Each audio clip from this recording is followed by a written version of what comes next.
अपराध जितना जघन्य होगा उसे सुलझाने में उतना ही वक्त लगता है। एक सर्वे के अनुसार 25% क्राइम केस 2 महीने के अंदर सॉल्व हो जाते हैं। बाकी के 75% क्राइम केस या तो क्लोज हो जाते हैं या तो ठंडे बस्ते में चले जाते हैं। ऐसे क्राइम में क्रिमिनल बहुत चालाक होते हैं और क्राइम करने से पहले ही बचने के रास्ते तैयार रखते हैं। लेकिन विक्टिम का क्या, उनके परिवार वालों का क्या? उनके हजारों सवाल मरने वाले के साथ ही चले जाते हैं। नमस्कार, मैं सोनाली कुलकर्णी आपके सामने क्राइम पेट्रोल सतर्क का एक नया अध्याय लेकर आई हूँ।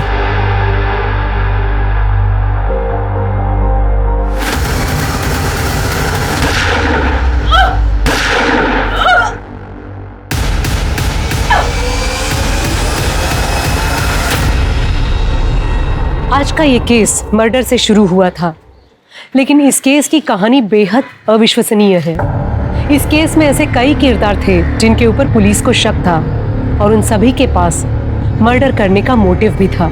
हर बार जब कोई नया सुराग मिलता, पुलिस उस एंगल से केस की जांच करती, पर इसके बावजूद भी पुलिस असली गुनहगार तक नहीं पहुंच पाई थी और हर बार एक डेड एंड पर जाकर खड़ी हो जाती थी।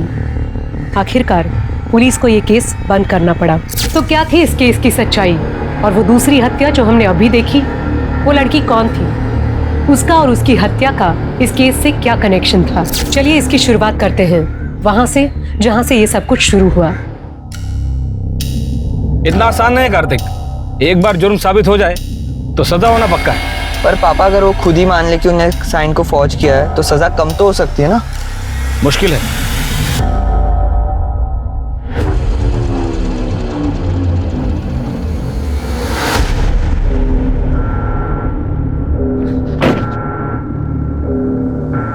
पापा, पापा जिंदा ही है।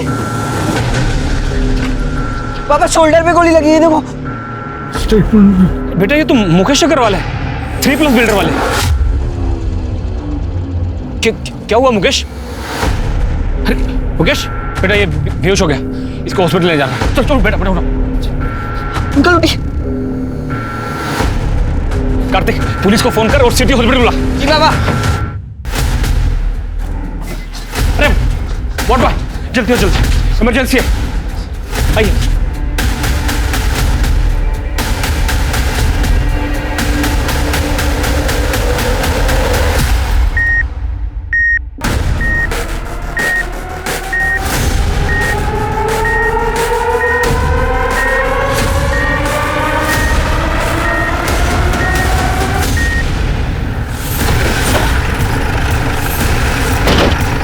सर मैंने ही आपको फ़ोन किया था। मुकेश जी को हॉस्पिटल लाते वक्त हमने उनका स्टेटमेंट रिकॉर्ड किया,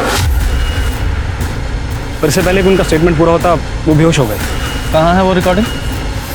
सर स्टेटमेंट रिकॉर्ड करना है। कार्तिक फ़ोन निकाल, फ़ोन निकाल। जी पापा। मेरा नाम कार्तिक ठाकुर है। मैं अपने पापा प्रवेश ठाकुर के साथ MG रोड से जा रहा था। इधर हमें जख्मी हालत में एक आदमी मिला है, वो अपना स्टेटमेंट रिकॉर्ड करना चाहता है। मुकेश बोलो। मेरे पार्टनर सुरेश गुप्ता और नलिन ने मुझ पर ये क्या कह रहे हो मुकेश? सुरेश और नलिन? मैं पैदल जा रहा था, वो लोग रास्ते से आए और मुझ पर गोली चला दी।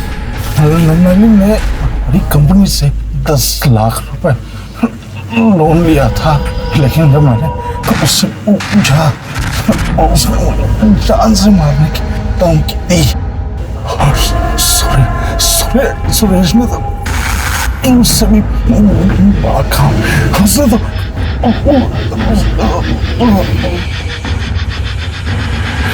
किसका आइडिया था?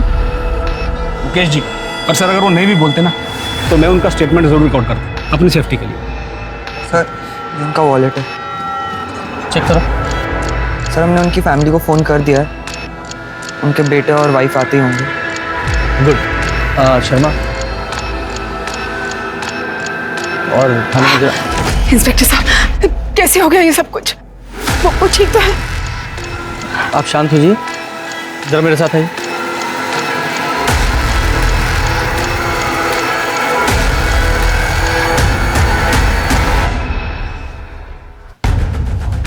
कि मुकेश जी ने अपनी रिकॉर्डिंग में कहा है कि उनके पार्टनर सुरेश और नलिन उन्होंने उन पर हमला किया है। हो सकता है बिजनेस से रिलेटेड कोई प्रॉब्लम हो। आप बता सकती हैं उनका बिजनेस में कोई प्रॉब्लम चल रहा था क्या? इंस्पेक्टर साहब, इन्होंने अपने बिजनेस के बारे में कभी मुझसे कुछ डिस्कस ही नहीं किया, और सच कहूं तो मैंने भी कभी उनसे पूछा नहीं। लेकिन ये सुरेश और नलिन, इनके साथ तो इनकी अच्छी पट्टी थी। जहां तक मैं जानती हूँ कोई प्रॉब्लम नहीं थी। कैसे कर सकते हो सर? डॉक्टर साहब, अब कैसे है वो? हम पूरी कोशिश कर रहे हैं। प्लीज सर, एक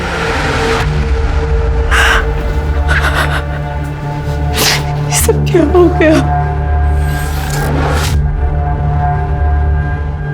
सर, पेशेंट की कंडीशन काफ़ी क्रिटिकल है, बचने के चांसेस बहुत कम है। अगर आपको स्टेटमेंट लेनी है तो आप बात कर लीजिए। Thank you doctor.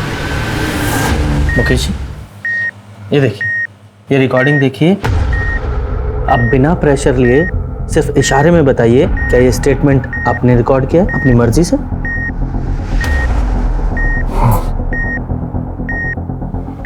मतलब आपके पार्टनर्स सुरेश और नलिन, उन्होंने आप पर गोली चलाई? हाँ, मेरे पार्टनर ने गोली मारी और उन्हें सजा से आप बाहर जाइए। नर्स, बैग नीचे करो।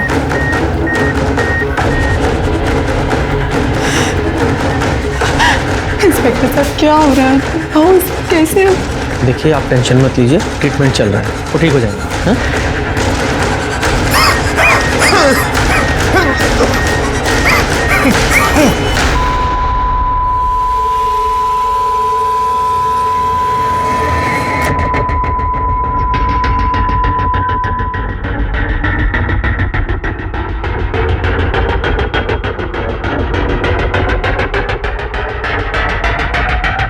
I'm sorry, he's no more.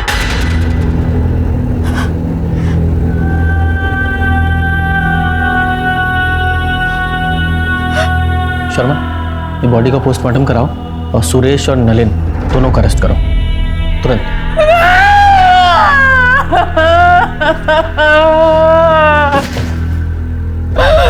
कैसे कर सकते हो?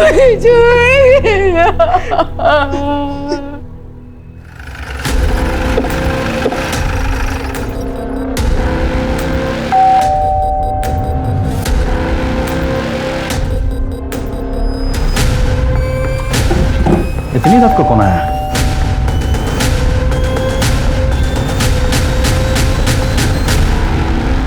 सुरेश गुप्ता। जी, मैं ही सुरेश गुप्ता हूँ। पर बात क्या है? हम आपको अरेस्ट करने आए, घर की तलाशी लो। अरे एक मिनट, अरेस्ट किस लिए? मुकेश अग्रवाल के कत्ल के जुर्म में। क्या? मुकेश का मर्डर? हाँ, अभी कुछ देर पहले ही मुकेश का मर्डर हुआ है एमजी रोड। मरने से पहले उसने तुम्हारा और सुरेश गुप्ता का नाम लिया। गुप्ता, पूरा घर चेक करो। मैडम, सर, आपको कोई गलतफहमी हुई है। मेरे पति मुकेश जी को सपने में भी कोई नुकसान नहीं पहुंचा सकते हैं। आपके पास इसके अलावा कोई प्रूफ है कि मेरे पापा ने किया है? आप वारंट लेके आइए। हमें हमारा काम पता है, इन्वेस्टिगेशन के बीच में बाधा मत डाली। मैडम, पूरे घर की तलाशी ली, कुछ नहीं मिला, और घर में दूसरा कोई है भी नहीं। फैमिली कहाँ है तुम्हारी? मैं बैचलर हूँ, इसलिए अकेला रहता हूँ। चलो। क्या कर रही है? सर रुकिए सर।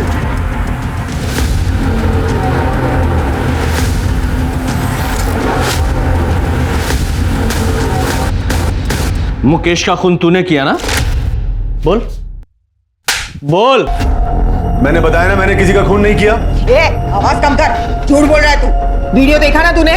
मरता हुआ आदमी झूठ बोलता है क्या? हाँ? लेकिन सर, ये कैसे पॉसिबल है? कल रात को मैं अपने बीवी बच्चों के साथ बर्थडे पार्टी में था। मेरे कजन के बेटे की बर्थडे पार्टी थी रेस्टोरेंट में। हमारे अलावा वहां 30 लोग और भी शामिल थे। आप चाहे तो उन सबसे पूछ सकते हैं। मैंने कहा ना मैं वहां नहीं था। आवाज नीची करके बात कर।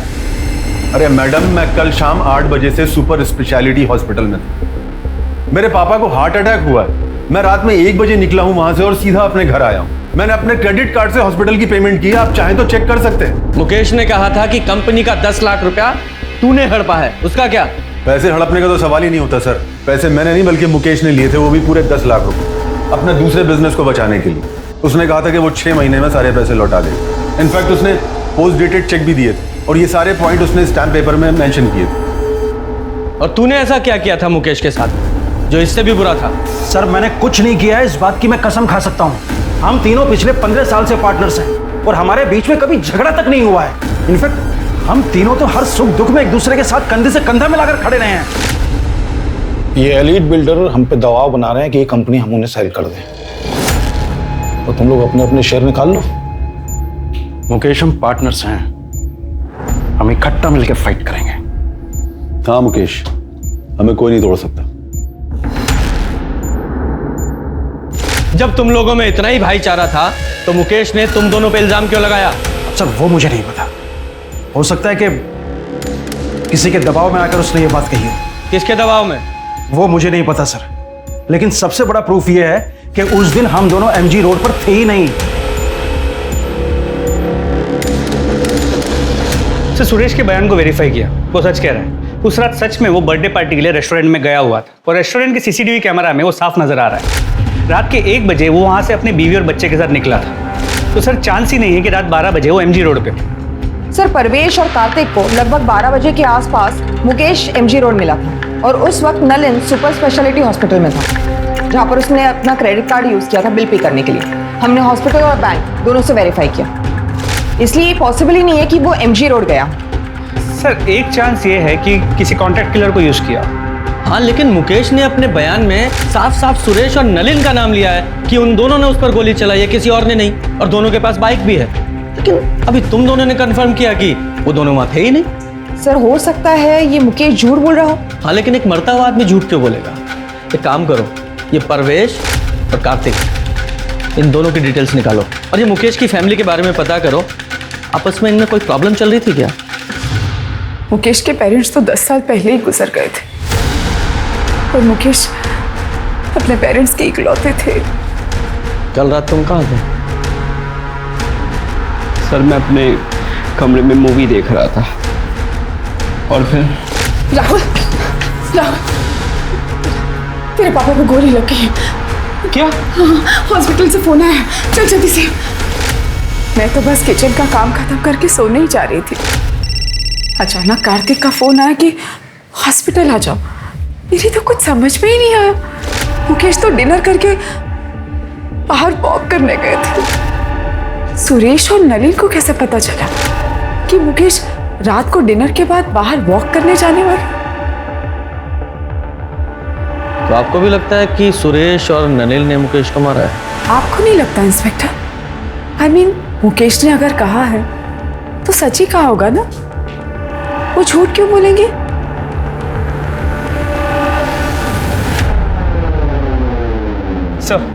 सर पोस्टमार्टम रिपोर्ट के हिसाब से मुकेश की मौत एक्सेसिव ब्लीडिंग की वजह से हुई है। सर करीब 10 फीट की दूरी से मुकेश के कंधे पे गोली चलाई गई, तो गोली की ट्रेजेक्टरी नीचे से ऊपर की तरफ है। सर हमने सुरेश और नलिन की स्टोरी वेरीफाई की और दोनों के कॉल रिकॉर्ड्स भी चेक किए। कॉल रिकॉर्ड्स में किसी हिस्ट्री शीटर या कॉन्ट्रैक्ट किलर का कनेक्शन नहीं निकला। सर शूटिंग का कोई आई विटनेस भी नहीं है और ना ही कोई सीसीटीवी कैमरा उस एरिया में है। रुको, आप ऐसे अंदर नहीं जा सकते। देखिए अरे मैं 2 मिनट ही बात करना चाहती हूँ, प्लीज। इंस्पेक्टर साहब, मुझे पहचाना ना आपने? मुकेश की वाइफ। हाँ बोलिए। सर मैंने सुना है कि आप नलिन और सुरेश को छोड़ रहे हैं, क्या ये बात सच है? हेलो। हाँ, छोड़ना ही पड़ेगा ना, क्योंकि मुकेश जी का स्टेटमेंट हमारी इन्वेस्टिगेशन के फैक्ट से मैच नहीं करता और उन दोनों के खिलाफ हमारे पास कोई पुख्ता सबूत नहीं है, इसलिए हम उन्हें ज्यादा दिन कस्टडी में नहीं रख सकते। लेकिन सर आप भी जानते हैं खून हुआ है मेरे पति का, कुछ भी कीजिए, हाथ छोड़ रही हो आपके आगे। जिसने भी मेरे पति को मारा वो मुझे इंसाफ चाहिए।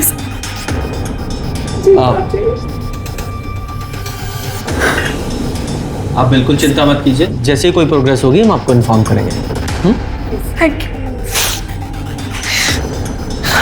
सर इस परवेश के बारे में एक इंपॉर्टेंट इन्फॉर्मेशन मिली।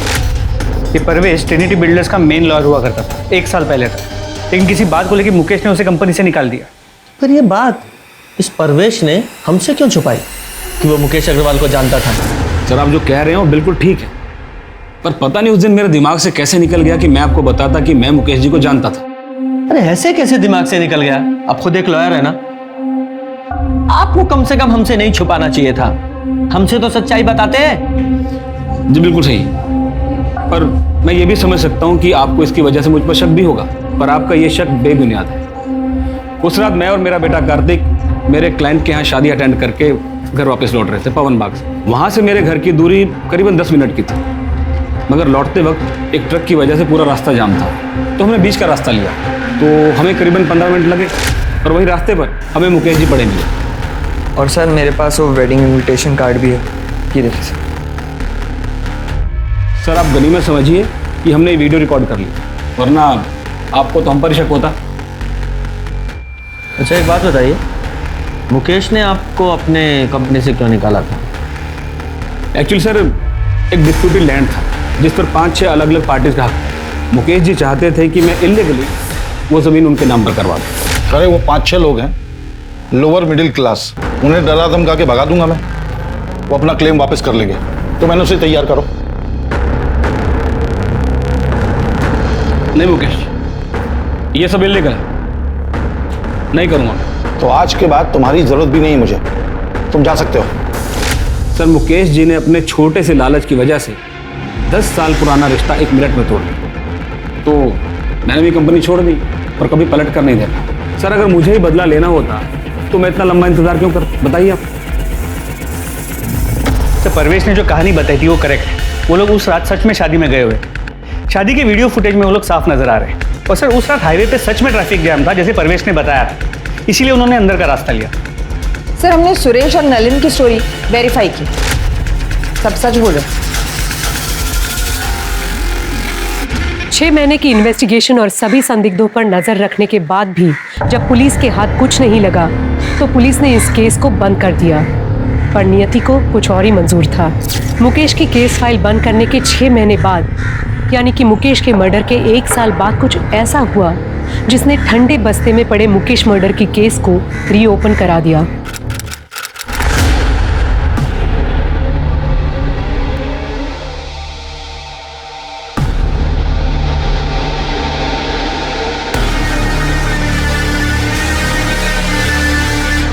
Hello police station.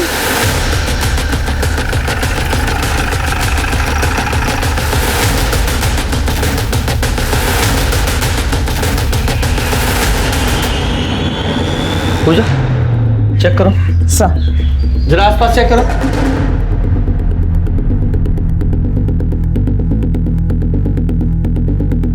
ये 2 बुलेट शेल हैं, इन्हें एविडेंस बैग में डालो।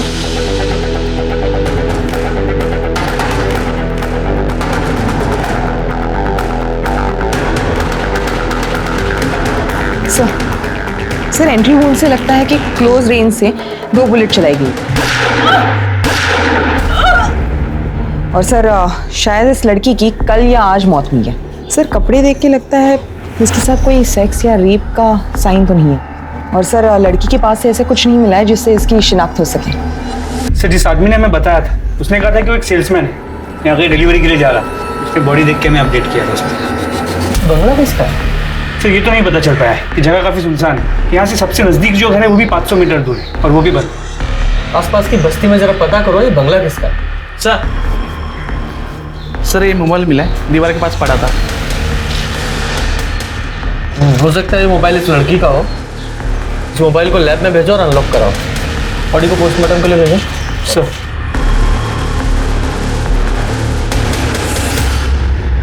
सर जिस लड़की की बॉडी हमें मिली थी उसका नाम साक्षी व्यास है, और ये फ़ोन जो उस बंगले में मिला था अनलॉक हो गया, ये फ़ोन उसी का है। सर कॉन्टैक्ट लिस्ट में नाम देखिए। 3+ builders office, Mukesh Agarwal sir, Suresh Gupta sir, Nalin Sukhane. Mukesh Agarwal murder case. हाँ सर, और जिस बंगलों में हमें साक्षी व्यास की बॉडी मिली वो भी 3+ बिल्डर्स के नाम पर ही रजिस्टर्ड है। इन दोनों पार्टनर से फिर से मुलाकात करनी पड़ेगी। जी हम साक्षी को जानते हैं, हमारे यहाँ अकाउंट डिपार्टमेंट में काम करती है। मर्डर हुआ है उसका, वो भी आपकी कंपनी के बंगले में। क्या मर्डर हो गया? जी, लेकिन कल तो वो ऑफिस आई थी, आज नहीं आई, तो हमें लगा कि शायद अपनी माँ की देखभाल के लिए छुट्टी ले ली होगी। साक्षी की माँ नूतन बीमार रहती है, वो अपने बिस्तर से उठ तक नहीं सकती है। अच्छा एक बात बताइए, उसे कोई परेशान वगैरह तो नहीं कर रहा था? उसका कोई अफेयर वगैरह? नहीं ऑफिसर, ऑफिस में तो ऐसा कुछ नहीं था। और वो बाहर क्या करती है वो हमें नहीं पता, लेकिन हाँ व्यवहार में अच्छी थी और काम भी अच्छा करती थी। उसके घर का एड्रेस दीजिए, और हाँ आपके स्टाफ से पूछताछ कर लें। हाँ श्योर। साक्षी ने अपने पर्सनल लाइफ के बारे में कभी आपसे कोई बात की है? नहीं सर, वो अपने आप में रहती थी, कभी किसी से ज़्यादा घुलती मिलती नहीं थी। साक्षी के बारे में हम ज़्यादा कुछ नहीं जानते सर।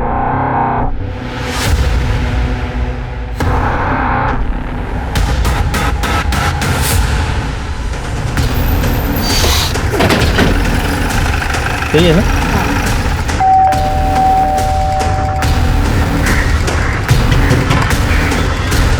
क्या हुआ सर?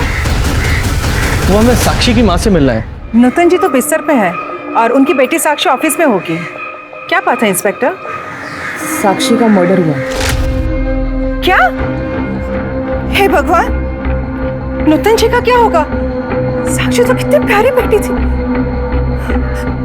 मेरे पास इमरजेंसी चाबी उन लोगों ने देके रखी है, मैं अभी लेके आती हूँ।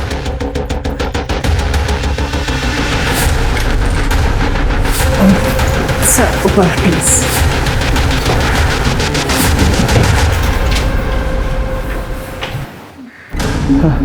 गुप्ता, डॉक्टर को फोन करो। सर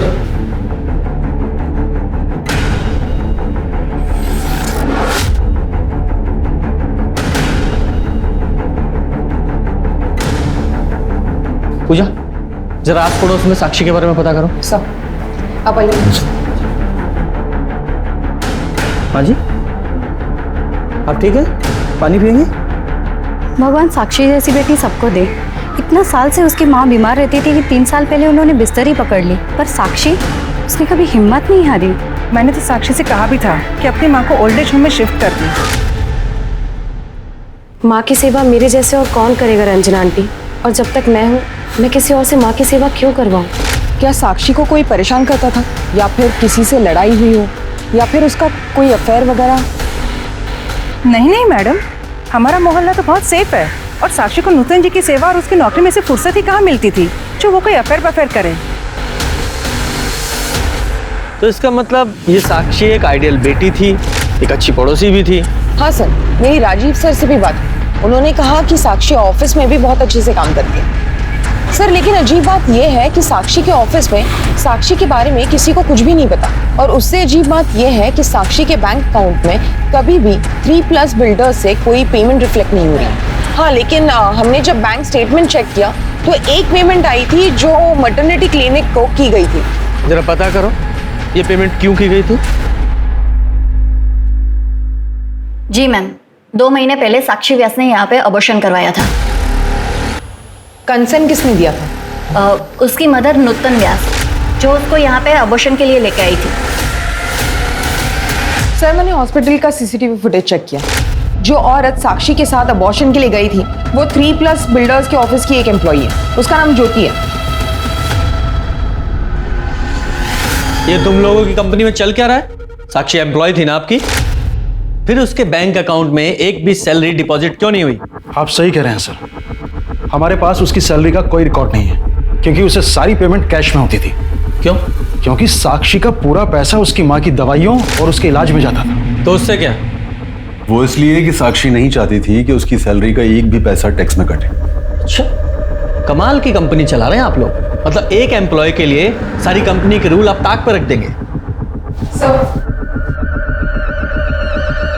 आइए, ये आप ही के एम्प्लॉय है ना? ये मोहतरमा साक्षी के साथ हॉस्पिटल गई थी उसकी माँ बनके उसका अबॉर्शन कराने के लिए, जबकि साक्षी का कोई बॉयफ्रेंड तक नहीं है। सीधे सीधे और साफ साफ बताइए ये चल क्या रहा है आप लोगों की कंपनी में? बोलिए। सर एक दिन छुट्टी वाले दिन हम दोनों किसी काम से ऑफिस आए थे, तो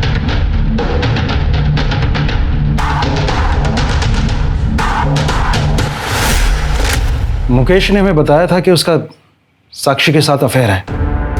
इसलिए साक्षी ने जब कैश पेमेंट की बात की तो हम दोनों मना नहीं कर पाए। सर हम सच बोल रहे हैं, हम दोनों आपसे कुछ नहीं छिपा रहे। ये मुकेश मर्डर केस की इन्वेस्टिगेशन के दौरान ये एंगल तब सामने नहीं आया था। सर, साक्षी की पोस्टमार्टम रिपोर्ट के हिसाब से उसकी मौत 4 मार्च को 4 से 6 बजे के बीच हुई और सर 2 बुलेट्स फायर की गए थे, जिसकी वजह से उसकी इंटरनल ऑर्गन डैमेज हुए और उसकी मौत हो गई। और सर बैलिस्टिक रिपोर्ट के हिसाब से जिस गन से साक्षी को मारा गया था उसी गन का इस्तेमाल हुआ था मुकेश को मारने के लिए भी। मतलब साफ है कि साक्षी और मुकेश मर्डर केस आपस में कनेक्टेड हैं। हमारे पास जितने भी एविडेंस है मुकेश मर्डर केस के वो सारे इकट्ठा करो। हम मुकेश मर्डर केस को रीओपन करने के लिए कोर्ट में एप्लीकेशन दे रहे हैं। सर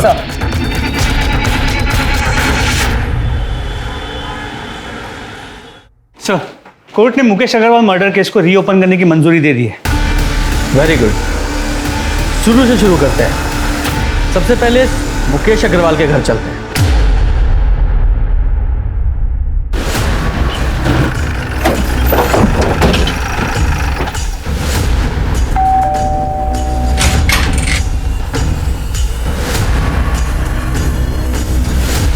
अलका अग्रवाल से मिला? नहीं है, बाहर गई है। तुम कौन हो? नीति अग्रवाल, मुकेश अग्रवाल की बेटी। लीजिए, आ गई आपकी अलका मैडम।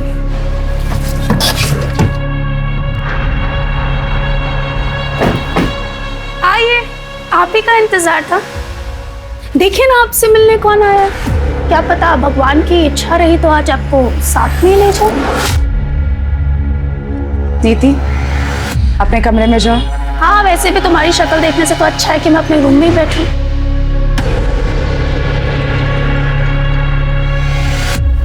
इंस्पेक्टर साहब, नीति के बिहेवियर के लिए मैं आपसे माफ़ी चाहती हूँ। नीति मुकेश और मुकेश की पहली पत्नी प्रेरणा की बेटी है। मुकेश ने प्रेरणा को 6 साल पहले डिवोर्स देके मुझसे शादी कर ली थी, इसीलिए नीति थोड़ा चिढ़ती है मेरे से। तो फिर ये राहुल तो 22 साल का है। दरअसल मुकेश और मेरे रिलेशन के बारे में हमने प्रेरणा को कभी कुछ नहीं बताया था, लेकिन 6 साल पहले प्रेरणा को हमारे रिलेशनशिप के बारे में पता चल गया और प्रेरणा ने मुकेश से डिवोर्स ले लिया। उसके बाद डिवोर्स देकर वो नीति को भी यतीम बनाकर जाने कहाँ चली गई।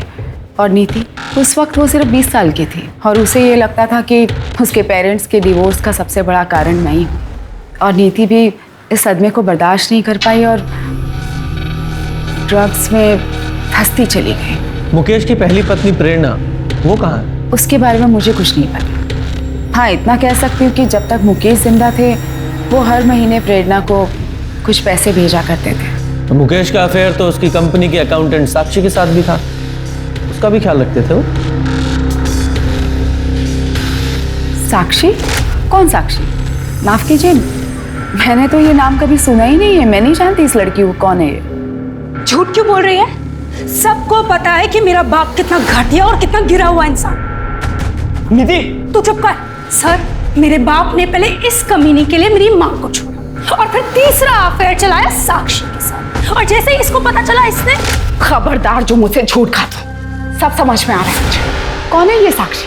उसी की वजह से आजकल संडे को भी आपको ऑफिस में काम आ जाता है। ऑफिस में वर्कलोड है तो काम करूंगा ना। झूठ मत बोलिए मुझसे। यही एक्सक्यूजेस तुम प्रेरणा को दिया करते थे मेरे लिए। आज वही झूठ आप साक्षी के लिए मुझे बोल रहे हो। आप साक्षी, ऐसा कुछ भी नहीं हुआ था। तो जाने नशे में क्या क्या इमेजिन करती रहती है। और सच तो ये है कि ये तो हमेशा यही चाहती थी कि हम लोगों में हमेशा झगड़े होते रहे। झूठ बोलना बंद करो। सर, अगर आपको मेरी बात पे यकीन नहीं है ना तो श्रावण से पूछ लीजिए।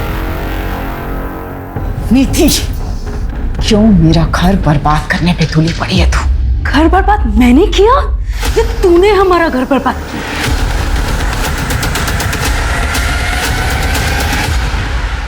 सर मानना पड़ेगा, बड़ी अजीब फैमिली है। शर्मा, इस राहुल और इसकी मालका दोनों पे नजर रखो और साथ ही इस नीति पर भी, क्योंकि हो सकता है इस नीति ने नफरत, लालच या फिर नशे में ये सब किया हो। इस नीति की CDR, लोकेशन और कॉन्टैक्ट डिटेल्स निकालो। जरा पता करो ये नीति मुकेश के मर्डर वाली रात को कहाँ थी, क्योंकि हो सकता है कि ये नीति और उसकी माँ प्रेरणा ने मिलकर ही मुकेश को मारा हो। तो इस प्रेरणा से भी मिलना पड़ेगा। साहब, नीति मेरे करीब कभी थी ही नहीं। उसे बिल्कुल पसंद नहीं था कि उसे कोई रोके टोके या उसे ये बताए कि उसे क्या करना है क्या नहीं करना है। यहाँ तक कि उसकी माँ भी नहीं, यानी कि मैं।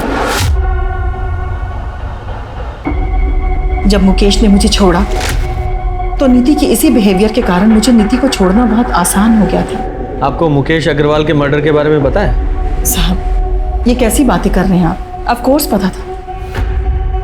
मुकेश की मौत की खबर महीनों तक टीवी पे चली थी और मेरे लिए तो मुकेश उसी दिन मर गया था जिस दिन उसने अलका के लिए मुझे छोड़ा था। लेकिन साहब, मैंने मुकेश को एक ही शर्त पर डिवोर्स दिया था कि नीति की जिम्मेदारी अब उसकी जिम्मेदारी रहेगी। पर आज मैं एक बिजनेसमैन करण शर्मा की पत्नी हूँ। मैं अपने पास्ट को भूल चुकी हूँ साहब। मेरे पास्ट से मुझे कोई लेना देना नहीं है। मुकेश और साक्षी के कत्ल में एक ही माउजर गन का इस्तेमाल हुआ था। तो क्या मुकेश और साक्षी का कातिल एक ही था या फिर दो अलग अलग लोगों ने कत्ल किया था? और अगर ऐसा था तो फिर दो अलग कातिल एक ही हथियार कैसे इस्तेमाल कर सकते हैं? पुलिस के सामने जो तथ्य आ रहे थे उनसे साफ पता चल रहा था कि मुकेश एक दोगले किस्म का आदमी था और उसका कैरेक्टर भी साफ नहीं था। वही तथ्यों से लग रहा था कि साक्षी एक विक्टिम है जिसके साथ गलत हुआ। सर, साक्षी को मारने का मोटिव अलका की बेटे राहुल के पास था, लेकिन साक्षी और राहुल के बीच में कांटेक्ट हुआ हो ऐसा कोई लीड हमें मिला नहीं। नीति के कांटेक्ट लिस्ट में ज़्यादातर नंबर्स ड्रग पेडलर्स के। हमें ऐसा लगा कि शायद नीति ने उनका इस्तेमाल किया होगा मुकेश को मारने के लिए, लेकिन ऐसा भी कोई सबूत नहीं मिला। और ये सुरेश और नलिन, इनका क्या? नहीं सर, साक्षी के मर्डर के वक्त इन दोनों की मोबाइल की लोकेशन बंगले के पास की नहीं थी। सर, कहीं ये केस मुकेश मर्डर केस की तरह ठंडा ना पड़ जाए। सर, बंगले के पास वाले घर में एक विधवा रहती है, नारायण। उसने पहले भी एक दो बार साक्षी को उस बंगले में आते हुए देखा था उसके बॉयफ्रेंड के साथ। नारायणी का कहना है कि लड़के की और साक्षी की उम्र लगभग बराबर की होगी, लेकिन वो कह रही थी कि दोनों में बहुत झगड़े होते हैं और शायद 4 तारीख को जिस दिन साक्षी का मर्डर हुआ उस दिन भी उनकी लड़ाई हुई होगी। बेहतर होगा कि तुम ये जॉब छोड़ दो। और छोड़ दो क्या, तुम्हें ये जॉब छोड़ना ही पड़ेगा। मैं नहीं छोड़ूंगी, तुम्हें जो करना है तुम कर लो। तुम ये बिल्कुल अच्छा नहीं कर रही हो।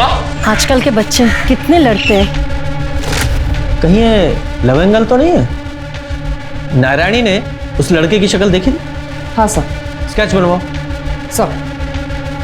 और शर्मा, तुम साक्षी के कॉल रिकॉर्ड चेक करो, उसमें पता करने की कोशिश करो ये साक्षी किसी लड़के के रेगुलर टच में थी क्या? Sir, excuse me. हेलो, ठीक है सर, नूतन व्यास को होश आ गया है, मुझसे बात कर सकते हैं। Very good.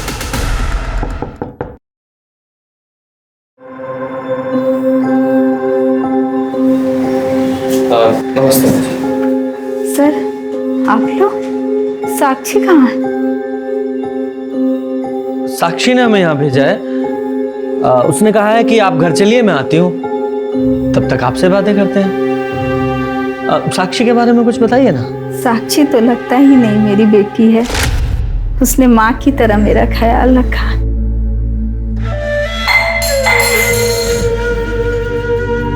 माँ, आप क्यों परेशान हो रहे हो? मुझे बोल दिया होता। ऐसा लगता है मैंने नहीं, उसने मेरी परवरिश की। उसने मुझे कभी अकेला नहीं छोड़ा। उसके रहते मुझे अपने स्वर्गवास पति की कभी याद नहीं आई। बहुत ही खुश मिजाज, जिंदा दिल और हंसमुख है मेरी बेटी। लेकिन उन दोनों कमीनों ने मेरी बेटी की जिंदगी बर्बाद कर दी। किन्होंने? उसके मालिक मुकेश और सुरेश ने मेरी फूल सी बच्ची के साथ जो किया, भगवान करे मेरी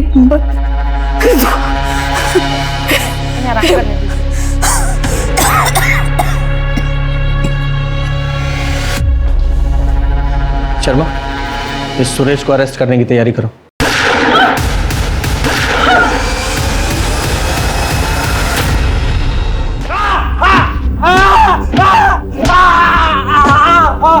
बोल, साक्षी को क्यों मारा? नहीं मारा मैंने साक्षी को। ये ऐसे नहीं बताएगा, जरा इसकी और खातिरदारी करो तब बताएगा। नहीं सर, मैं मानता हूँ कि उस दिन जब मैंने साक्षी और मुकेश को साथ में देखा था तो मेरी नीयत खराब हो गई थी। बस मुझे लगा जब वो मुकेश के साथ सो सकती है तो फिर मेरे साथ क्यों नहीं। इसलिए एक दिन मैंने उसे किसी काम में उलझाए रखा, और जब सब ऑफिस से चले गए और उसके और मेरे अलावा ऑफिस में कोई नहीं बचा, तब सर ये मैंने आउटस्टैंडिंग अमाउंट की डिटेल्स मेल कर दी है। सर मैं निकलती हूँ। अरे रुको, इतनी जल्दी क्या जाने की?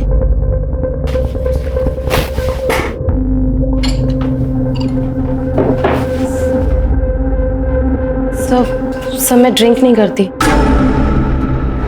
लेकिन खुश तो करती हूँ ना। आज रात मुझे खुश कर दो। सर मैं मानता हूं कि मैंने साक्षी का कई बार फायदा उठाया है, लेकिन मैंने उसे नहीं मारा है सर। एक मजबूर लड़की को उसकी मां की बीमारी का बहाना बनाकर तूने ब्लैकमेल किया। भले ही ये कंफर्म नहीं हुआ है कि साक्षी को तूने नहीं मारा, लेकिन ये कंफर्म है तूने उसे एक्सप्लॉइट किया। यही रखो इसे।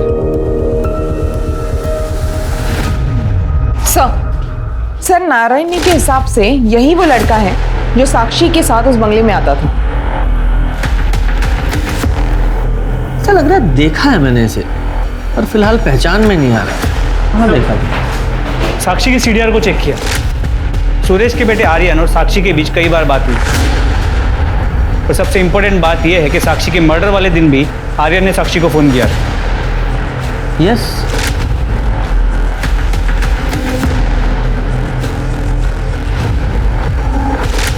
ये आर्यन है। शर्मा ये देखो इसका हेयर स्टाइल। आर्यन ही वो लड़का है जो साक्षी से मिलने वो कंपनी के बंगले में जाता था।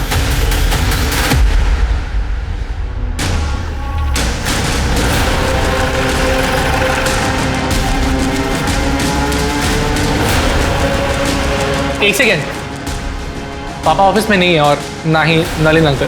तेरे पापा तो ऑलरेडी हमारे मेहमान हैं, और अच्छा है नलिन में यहाँ नहीं है, क्योंकि तेरे से सवाल करते तो खामा-खा अड़ंगा लगाता। क्या मुझसे सवाल? क्यों? केबिन में बात करें? केबिन में क्यों, यहीं कीजिए सबके सामने। ठीक है, अगर तुझे प्रॉब्लम नहीं है तो यही पूछ लेते हैं। साक्षी को तू कितनी अच्छी तरह से जानता था? साक्षी मैं नहीं जानता था। झूठ बोलता है। इस कंपनी में एम्प्लॉय थी वो, और बोलता है नहीं जानता। हाँ मतलब मैं उसे एम्प्लॉय की तरह जानता हूँ, बट पर्सनली नहीं। तो फिर कंपनी के बंगले में उससे क्यों मिलने जाता था? एक सेकेंड, क्या बोले जा रहे हैं आप? कुछ ही मत बोलिए आप। कुछ भी नहीं बोल रहा हूँ। आई विटनेस है हमारे पास, जिसने तुझे और साक्षी को उस बंगले में कई बार देखा था। 4 मार्च को जिस दिन साक्षी का मर्डर हुआ, तेरे फोन की लोकेशन उसी बंगले के पास की है। बोल, क्यों मारा साक्षी को? क्यों मारा? बताओ वरना यहीं हड्डियां तोड़ूंगा मैं तेरी, वो भी सबके सामने। बोल। और क्या करता मैं सर? मैंने उस साक्षी को कितनी बार वार्न किया, उससे भीख तक मांगी कि वो मेरे पापा से नहीं मिले, पर वो मेरी एक नहीं सुनती थी। मेरी माँ उसकी वजह से कितना परेशान हो रही थी। नहीं, कहाँ था मतलब? ऑफिस में तो नहीं थे। सारे दिन ऑफिस में रहता हूँ क्या? बाहर मीटिंग्स भी होती हैं। हाँ, ऑफिस में साक्षी के साथ मीटिंग के लिए जगह नहीं मिलती तो बाहर मीटिंग करते हो। पापा मेरे मामलों से ना दूर है, मतलब वरना क्या? हाँ बोलो, वरना क्या? अरे बात तो पूरी करके जाओ, वरना क्या? ये हमारी घर की हर रोज की कहानी हो गई थी सर, तो हमने सोचा कि हम इस झगड़े को सुलझा देते हैं। तो हमने साक्षी को कंपनी के बंगलों में बात करने के लिए बुलाया। लेकिन मेरी इसमें कोई गलती नहीं है। तुम्हें अपने पापा से बात करनी चाहिए। मैं बेवकूफ नहीं हूं। ये घटिया काम करके तुम अमीर बनना चाहती हो ना, मैं तुम्हें मेरी फैमिली बर्बाद नहीं करने दूंगा। बेहतर होगा कि तुम ये जॉब छोड़ दो। और छोड़ दो क्या, तुम्हें ये जॉब छोड़ना ही पड़ेगा। मैं नहीं छोड़ूंगी, तुम्हें जो करना है तुम कर लो। तुम ये बिल्कुल अच्छा नहीं कर रही हो। लेकिन मेरे लिए यही अच्छा है। मैं तुम्हें तुम्हारी माँ की इलाज के लिए पैसे दे दूंगा, लेकिन तुम बस मेरे पापा का पीछा छोड़ दो बस।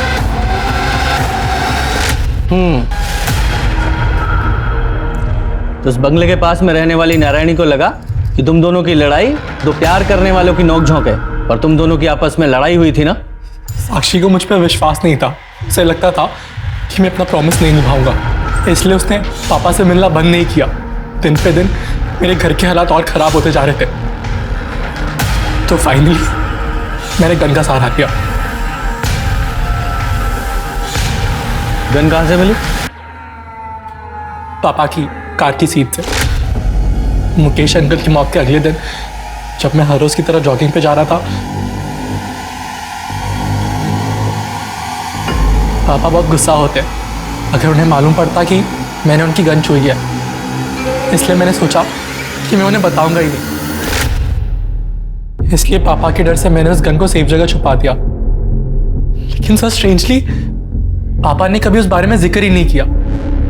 कभी कभी तो मेरा मन करता था कि मैं पापा को ही मार दूं मैं, लेकिन पापा को मार के मेरी माँ को विधवा बना के सर मेरी प्रॉब्लम सॉल्व नहीं होती। तो मैंने फाइनली सोचा कि मैं एक आखिरी बार साक्षी को मिलता हूँ और हम फाइनली 4 मार्च को 6 बजे मिले। मैं अंदर नहीं जाऊंगी, तुम्हें जो बोलना है यही बोलो और मैं इस जगह दोबारा नहीं आऊंगी। ठीक है, तो इसे मेरी फाइनल वार्निंग समझ ले और मेरे बाप से मिलना छोड़ दे। तो तू अपने बाप से क्यों नहीं बोलता कि वो मेरा इस्तेमाल करना छोड़ दे? मैं नहीं बोल सकती क्योंकि वो मेरी जरूरतें पूरी करता है और मैं उसकी। चुप हो जा, झूठ बोल रही है तू। तूने फंसाया मेरे बाप को, पैसों की भूखी है तू। तो अपने बाप से जाकर पूछना, हो सकता है तेरी माँ को ऐसे ही फंसा के लेकर आया हो, जबरदस्ती शादी की हो और तेरी माँ ने भी उसके साथ पैसों के लिए शादी की हो, है ना?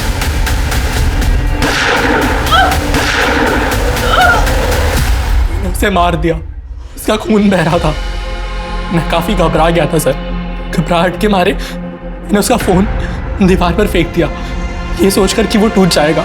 उसके बाद मैंने उसका पर्स लिया और अपने कूड़ेदान में डाल दिया। मैं समझ नहीं सका कि मैं बॉडी के साथ क्या करूं। सर मैं किसी गन के बारे में कुछ नहीं जानता हूं, मेरे पास कोई गन नहीं है। झूठ मत बोल, तेरे बेटों को तेरी गन तेरी कार में से मिली थी और फॉरेंसिक से ये साबित हो चुका है कि वो वही गन थी जिससे मुकेश को मारा गया था। अब झूठ मत बोल और सच बता। मैं सच बोल रहा हूं सर, मुझे नहीं पता कि मेरी कार में गन कहां से आई। सर अगर आप मुझे मारना चाहते हैं तो मार दीजिए, लेकिन मैं सच कह रहा हूं, मुझे नहीं पता कि गन कहां से आई।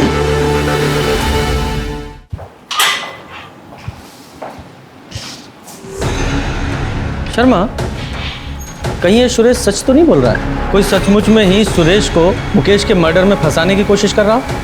सर जब ऑफिस में पूछताछ की थी तो वहाँ के लोगों ने कहा था कि ऑफिस की कार तीनों पार्टनर्स यूज करते हैं और एक एक्स्ट्रा चाबी ऑफिस में भी होती है। हाँ, तो ऐसा हो सकता है ना कि या तो कातिल इन तीनों पार्टनर्स की फैमिली में से ही कोई है, या फिर इनके अलावा कोई ऐसा आदमी जिसकी पहुंच उन चाबियों तक थी।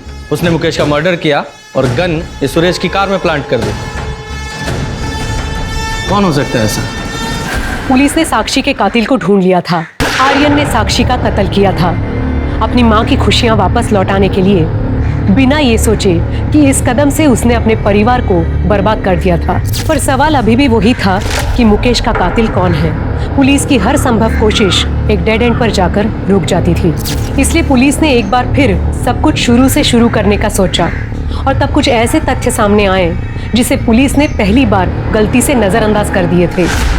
इसमें साफ साफ तो लिखा है कि मुकेश अग्रवाल को जो गोली मारी गई वो सीधी नहीं बल्कि नीचे से ऊपर की तरफ। इतनी बड़ी भूल हमसे हुई कैसे? सर ये बात तो मैंने आपको बताई थी, इसमें भूल कैसे? भूल यही है कि हमने इतनी इंपॉर्टेंट इंफॉर्मेशन को नजरअंदाज किया है। मतलब मैं तुम्हें समझाता हूँ। मुकेश अग्रवाल की हाइट 6 फीट की थी और पोस्टमार्टम रिपोर्ट के हिसाब से उसे लगभग 10 फीट दूर से गोली मारी गई और गोली की ट्रैजेक्टरी नीचे से ऊपर की तरफ थी। जनरली लोग जब शूट करते हैं तो वो चेस्ट पे निशाना लगाते हैं, लेकिन मुकेश को गोली शोल्डर पे लगी। इसका मतलब वो कोई प्रोफेशनल शूटर नहीं था जो सिर्फ 10 फीट की दूरी से सही निशाना नहीं लगा पाया। शर्मा, जरा शोल्डर को एम करो और शूट करो।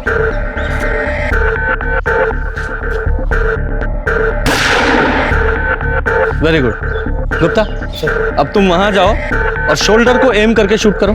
सर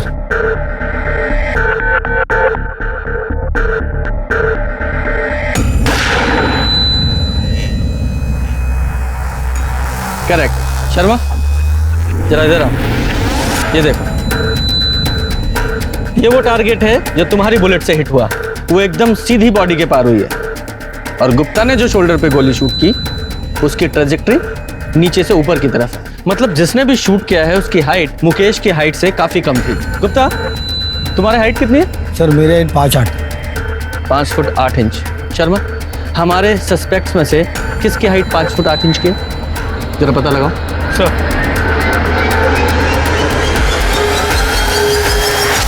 मुकेश मर्डर केस के सारे सस्पेक्ट, सुरेश उसकी पत्नी काजल, उसका बेटा आर्यन, मुकेश की पहली पत्नी प्रेरणा, उसकी बेटी नीति, मुकेश की पत्नी अलका और वो लॉयर परवेश और उसका बेटा कार्तिक, किसी की भी हाइट मुकेश की हाइट से या तो ज्यादा है या उसके बराबर है या बहुत कम है। किसी की भी हाइट परफेक्ट 5 फुट 8 इंच नहीं है, वो सिर्फ तेरी है। बता, क्यों मारा अपने फादर को? मैंने अपने पापा को नहीं मारा। तो रो क्यों रहा है? उन्हें नहीं मारना था, उन्हें तो बस एक गोली में घायल करना था। मतलब गोली तू नहीं चलाई? ये सब पापा का ही आइडिया था।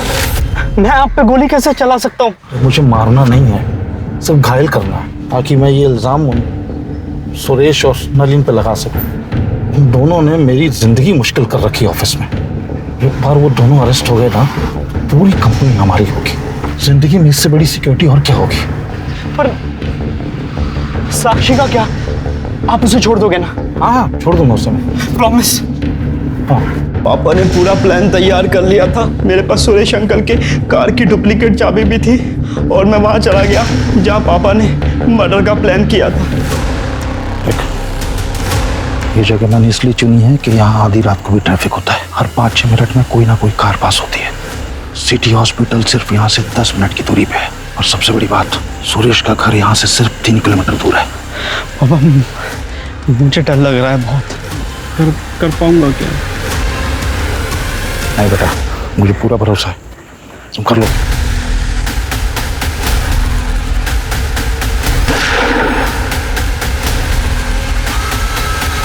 पापा,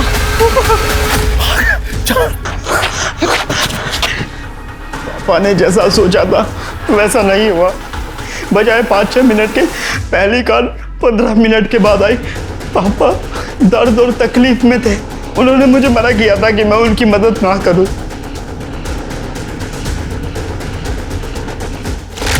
तो तेरे पापा मुकेश को कैसे पता था कि सुरेश की कार वहां खड़ी है? पापा को पता था कि सुरेश अंकल पार्टी जा रहे हैं और वो पार्टी जाकर जरूर ड्रिंक करेंगे। और सुरेश अंकल जब ड्रिंक करते तो अपनी गाड़ी नहीं चलाते।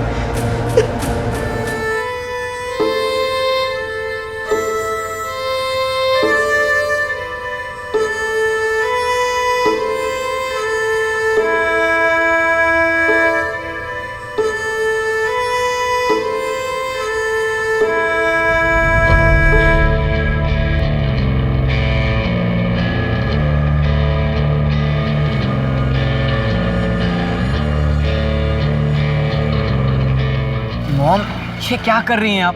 मैं वेजिटेबल ले आता ना। कोई बात नहीं है सर। कैसे कोई बात नहीं है? हाँ मॉम, कितना भारी है ये। चलो यहाँ से। वर्ल्ड में 2 किस्म के लोग होते हैं, एक अमीर और दूसरे गरीब। अमीर दुनिया को अपनी जूते की नोक पर रखते हैं और गरीब को नसीब में उनके जूतों से ज्यादा छेद होते हैं।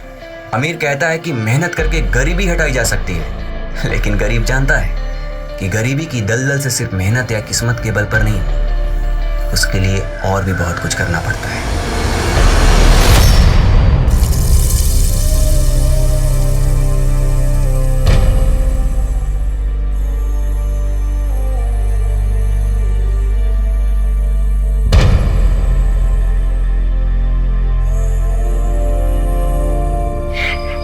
आज केविन होता तो मुझे कुछ काम करने नहीं देता। जाने गॉड ने से कौन सी गलती की कि सजा दी कि मेरा यंग सन मुझसे छीन लिया।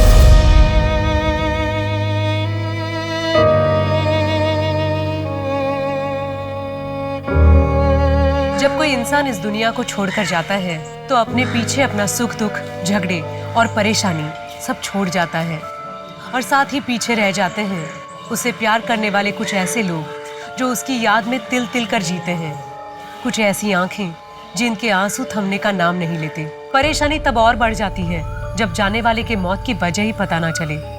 ये सवाल मन को कचोटता रहता है कि क्या कुछ करके उन्हें बचाया जा सकता था? आखिर उनके साथ हुआ क्या था? कई बार बड़े से बड़े पुलिस ऑफिसर्स पूरी मेहनत और सूझबूझ के बाद भी कुछ केसेस सुलझा नहीं पाते।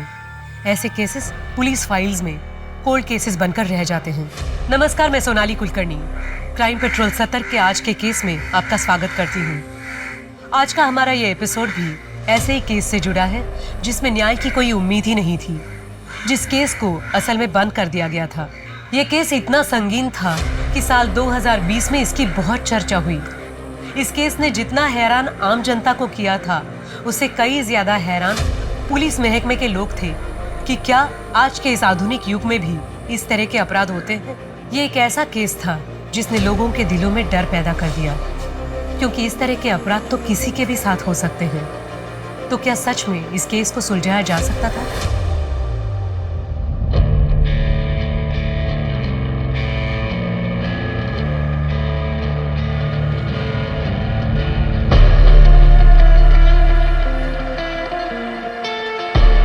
भाई, वो कॉलेज फी के लिए पैसे चाहिए थे। पैसे? पता है, सिर्फ उड़ाने के लिए तुझे चाहिए होते हैं पैसे। पैसे नहीं है मेरे पास। खुद पे खर्च करने के लिए पैसे है? ये महंगे महंगे कपड़े, एक्सपेंसिव परफ्यूम, इनमें पैसा खर्च नहीं होता क्या? खुद कमाता हूं ना तो खुद खर्च करता हूं। जिस दिन कमाना ना, अपने शौक पूरी कर लेना।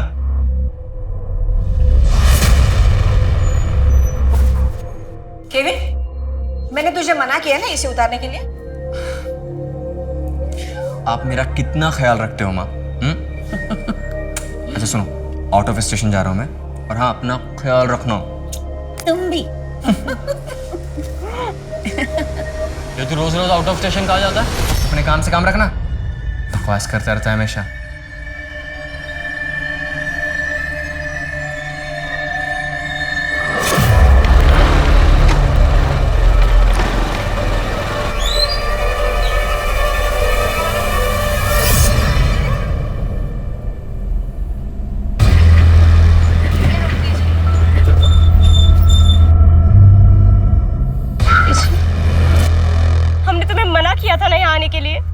देखो संध्या, मैं तुमसे बहुत ज्यादा प्यार करता हूँ। लेकिन हम तुमसे प्यार नहीं करते हैं। ये किसके लिए झूठ बोल रही हो?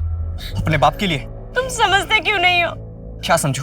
हाँ, कि मेरा नाम केविन है, या हम दोनों अलग है इसलिए हम कभी साथ नहीं हो सकते। देखो संध्या, अगर तुम मेरा साथ दोगे तो मैं तुम्हारे लिए कुछ भी कर सकता हूँ।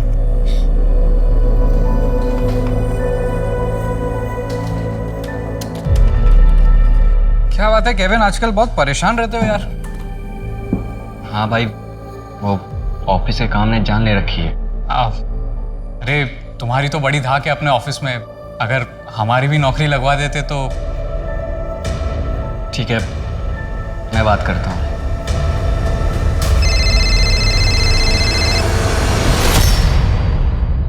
हाँ, आज लड़के वाले हमें देखने आए थे। रिश्ता पक्का कर दिया है हमारा। क्या बकवास कर रही हो तुम? ऐसा हो ही नहीं सकता, और ऐसा होने भी नहीं दूंगा। क्या करोगे तुम? अगर हमने उनसे कुछ कहा तो वो हमें भी मार डालेंगे और तुम्हें भी। मुझे किसी से डर नहीं लगता संध्या। अगर जान से मार देते हैं तो मारने दो, बस तुम मेरा साथ दो, और कुछ नहीं चाहिए हमें।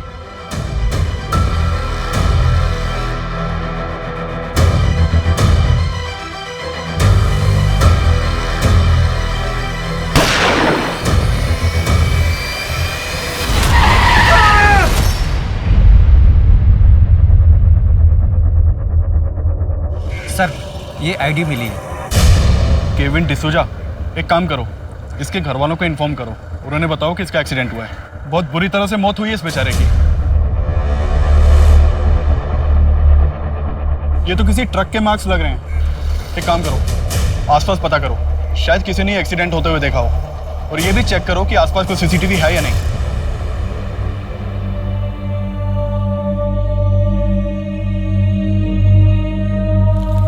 ये सामान देखिए, क्या ये सामान केविन का ही है?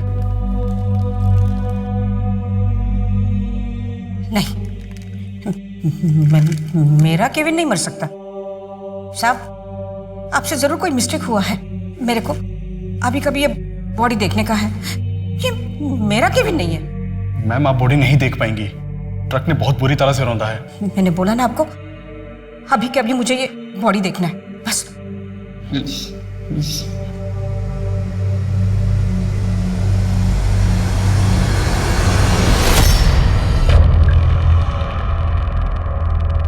Mom mom mom. केविन की मौत को एक्सीडेंट मान लिया गया। पुलिस को उस ट्रक ड्राइवर का भी कुछ पता नहीं चला जिसके ट्रक के नीचे आकर केविन की जान चली गई थी। केविन को मरे 8 साल बीत चुके थे, लेकिन केविन की मां के आंसू नहीं थमे थे। भले ही पुलिस के लिए ये केस बंद हो चुका था, लेकिन केविन की मां एना को न्याय नहीं मिला था। उसे अपने बेटे के हत्यारे को जेल के अंदर देखना था। वो तो ये भी मानने को तैयार नहीं थी कि ऐसे अचानक उसका बेटा उसे छोड़कर चला कैसे गया। उसके बहुत से सवाल थे जिसका जवाब किसी के पास नहीं था। इन 8 सालों में दुनिया बहुत बदल गई थी, लेकिन अगर कुछ नहीं बदला था तो वो था हैवानियत का मनहूस चेहरा।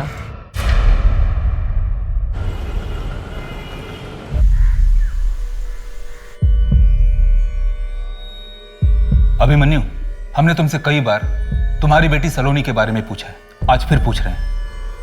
बताओ कैसे हुआ ये सब? अभिमन्यु कुछ तो बोलो।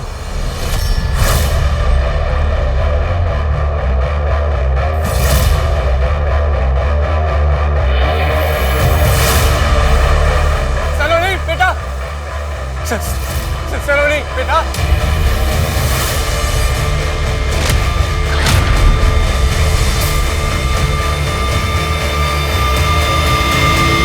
सलोनी बेटा बेटा सुन, क्या तू ठीक है?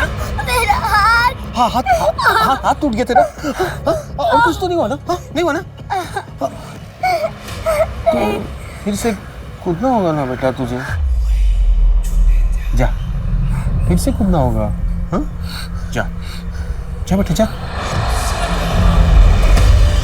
सलोनी कम ऑन बेटा, jump. Yes yes you can do it, you can do it. Come on बेटा, जंप जंप जंप। शाबाश शाबाश। यस यस बेटा, डरो मत। क्या कब कब कब जंप जंप। सलोनी सलोनी सलोनी बेटा बेटा सलोनी।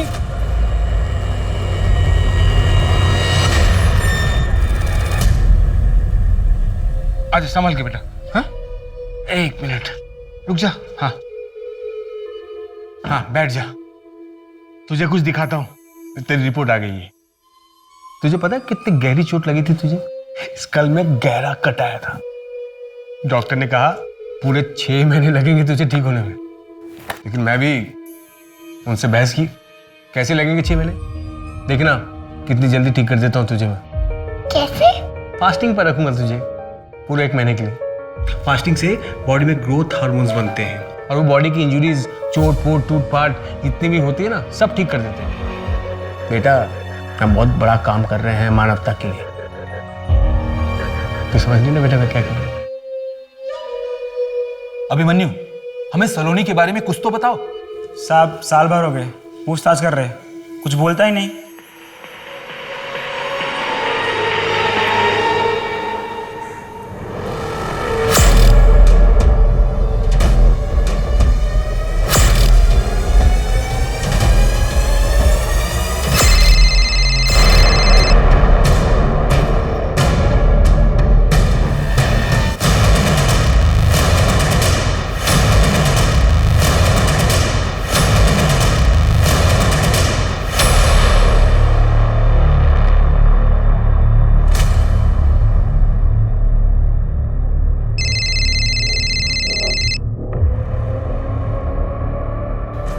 सॉरी यार, मेरी बीवी फोन नहीं उठा रही है, शायद वो किसी किटी पार्टी में बिजी है। ओके सी, किसी भी हालत में ये क्लाइंट मिस नहीं होना चाहिए। फाइल का हम बाद में देख लेंगे। मिनिस्ट्री का एड कंपेयरिंग है, करोड़ों रुपए का अकाउंट ट्रांजैक्शन होने वाला है। सर हम आपको डिसअपॉइंट नहीं करेंगे। मेघा, कितनी देर से तुम्हें कॉल कर रहा हूं, फोन क्यों नहीं उठा रहे थे तुम? तुम्हें पता है कितनी इंपॉर्टेंट फाइल घर पे भूल गया था। तुम अच्छी तरह से जानते हो ना, मैं वीक में 3 दिन कोचिंग इंस्टीट्यूट में रहती हूँ, बच्चों को पढ़ा रही थी, नहीं ध्यान दिया, फोन साइलेंट पे था। वाह, कितना इंपॉर्टेंट काम था तुम्हारा, मेरे बिजनेस से भी ज्यादा। इस घर के लिए, रिया के लिए मैंने अपनी जॉब छोड़ी, वरना मैं आज तुमसे ज्यादा इंपॉर्टेंट काम कर रही होती। ये तुम अच्छी तरह से जानते हो। कोई महान काम नहीं किया तुमने, सिर्फ अपना घर संभाला है, और दुनिया की सारी औरतें अपना घर संभालती हैं, समझी तुम? मम्मी पापा प्लीज, मैं समझ गई हूँ कि आप लोगों ने मेरे लिए कितना सैक्रिफाइस किया है, तो अब आप प्लीज झगड़ा करना बंद कीजिए। मेरी एग्जाम्स है, मुझे पढ़ाई करनी है, डिस्टर्ब हो रहा है, प्लीज। देखा, कितनी बार कहा है तुमसे कि रिया के सामने झगड़ा मत किया करो, लेकिन प्रशांत तुम क्यों नहीं समझते हो? वो बच्ची है, उसके ऊपर कितना बुरा प्रभाव पड़ेगा।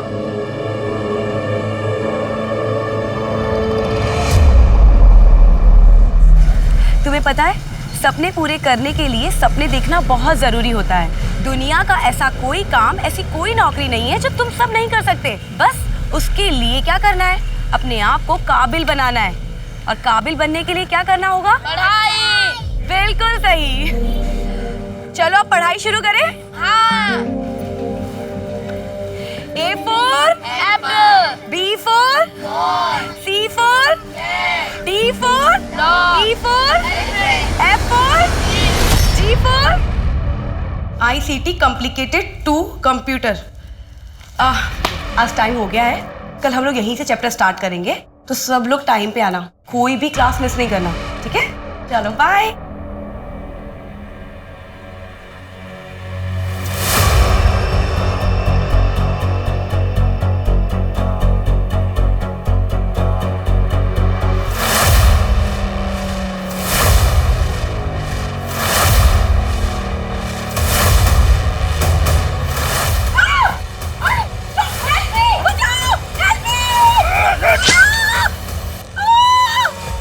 अभिमन्यु, कुछ तो बोलो, हमें सलोनी के बारे में कुछ तो बताओ। अभिमन्यु, चाय पियोगे? हौलदार। हाँ सर। चलो।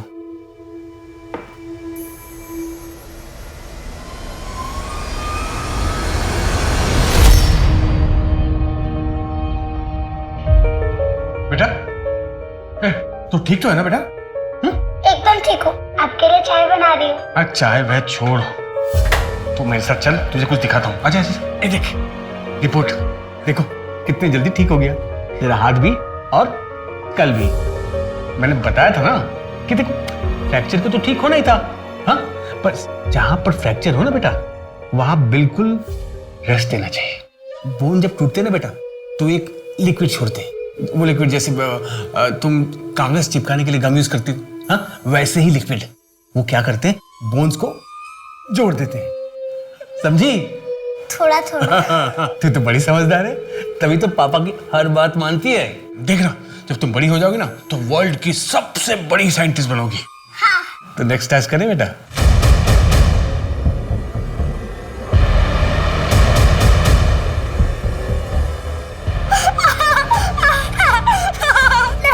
बैठ बैठ बैठ बैठ बैठ बैठ बैठ। पापा है ना, कुछ नहीं होगा।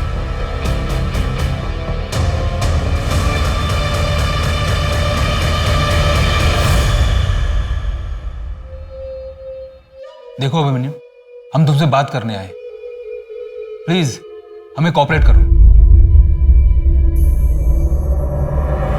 नहीं यार, नहीं आ सकती, मम्मी अभी आने वाली है। कम डफर, घर में कोई नहीं है, घर खाली है, और मैं भी कुछ देर के लिए अपनी आंटी के घर जा रही हूँ। तो फिर तू मुझे क्यों बुला रही है? क्योंकि यहाँ तेरा बॉयफ्रेंड कुणाल तेरा वेट कर रहा है। क्या? कुणाल वहाँ भी? तू ना मेरी बेस्ट फ्रेंड है, मैं अभी आती हूँ, ठीक है? सुन, हाँ, यूज प्रोटेक्शन। हाँ, तू कुछ भी बात बोल। यू नेवर नो, जब दो लोग कमरे में बंद हो तो कुछ भी हो सकता है। फोन रख, मैं आ रही, बाय।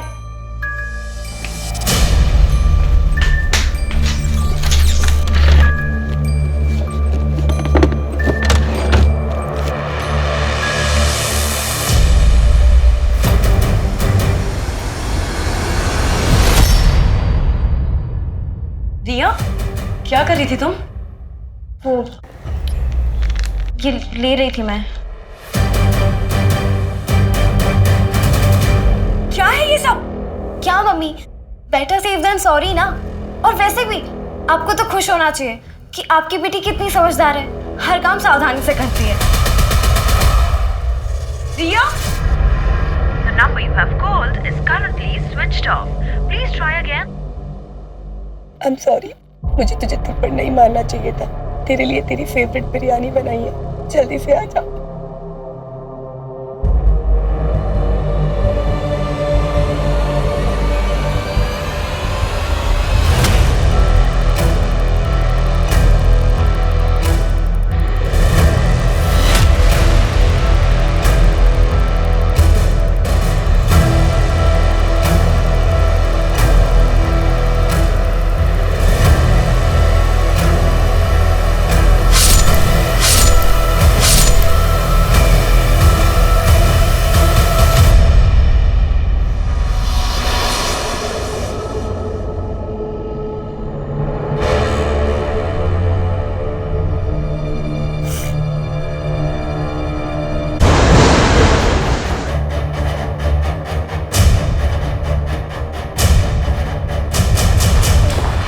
रॉबरी और मर्डर का मामला सर। ये घर में अकेली थी जब इनके साथ ये सब कुछ हुआ।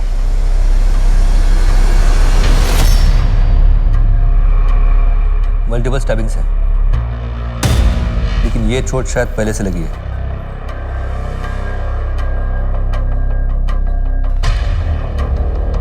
क्या क्या चीज चोरी हुई है?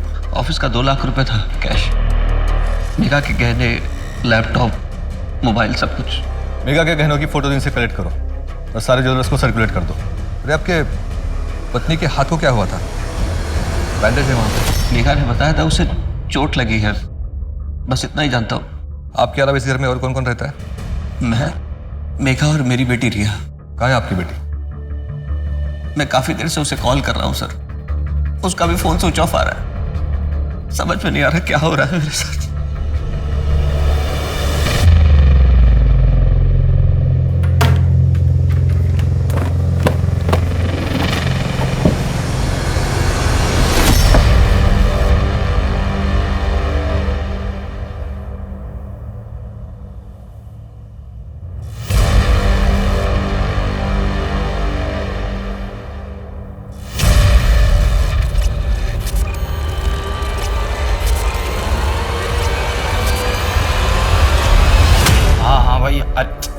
अच्छा आता हूँ, लेकिन सुन, सब अपने अपने ड्रिंक्स खुद अरेंज करेंगे।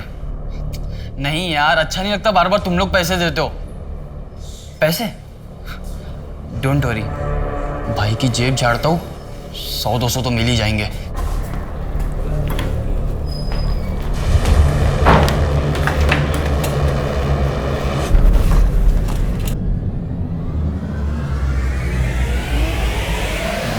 जेब में क्या घुसा रहता है तू? तेरे पास इतने पैसे कहाँ से है? तू तो एक नॉर्मल सा अकाउंटेंट है ना, 30,000 रुपए सैलरी है, तो फिर ये? अब मेरे पैसे हैं, कहीं से भी हैं। तेरे से क्या मतलब? मॉम, क्या हुआ एलेक्स? ये देखो।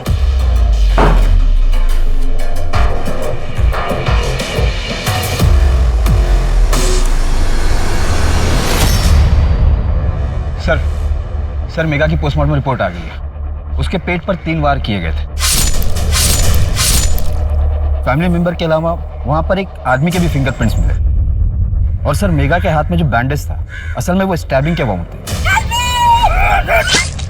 करीब 1 हफ्ते पहले स्टैब किया गया होगा।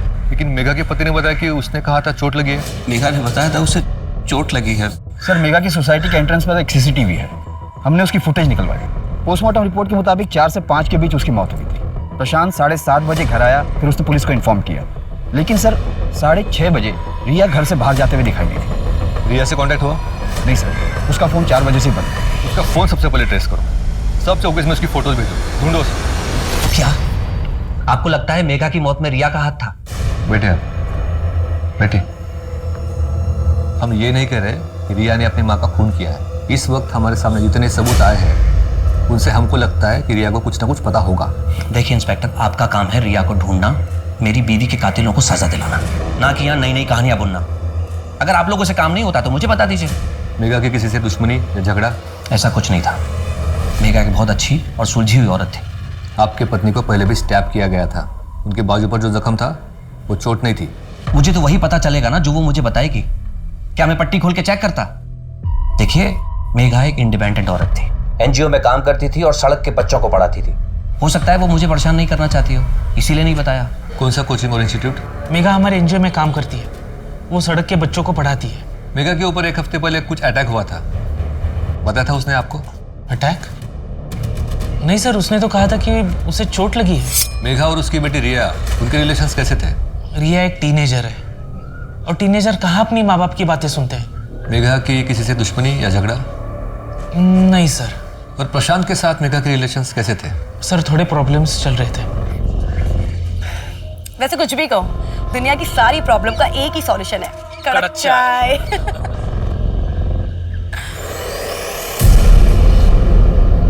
क्या सोचने लग गई? कुछ नहीं, फैमिली में इतनी प्रॉब्लम्स चल रही है ना, क्या बताऊं।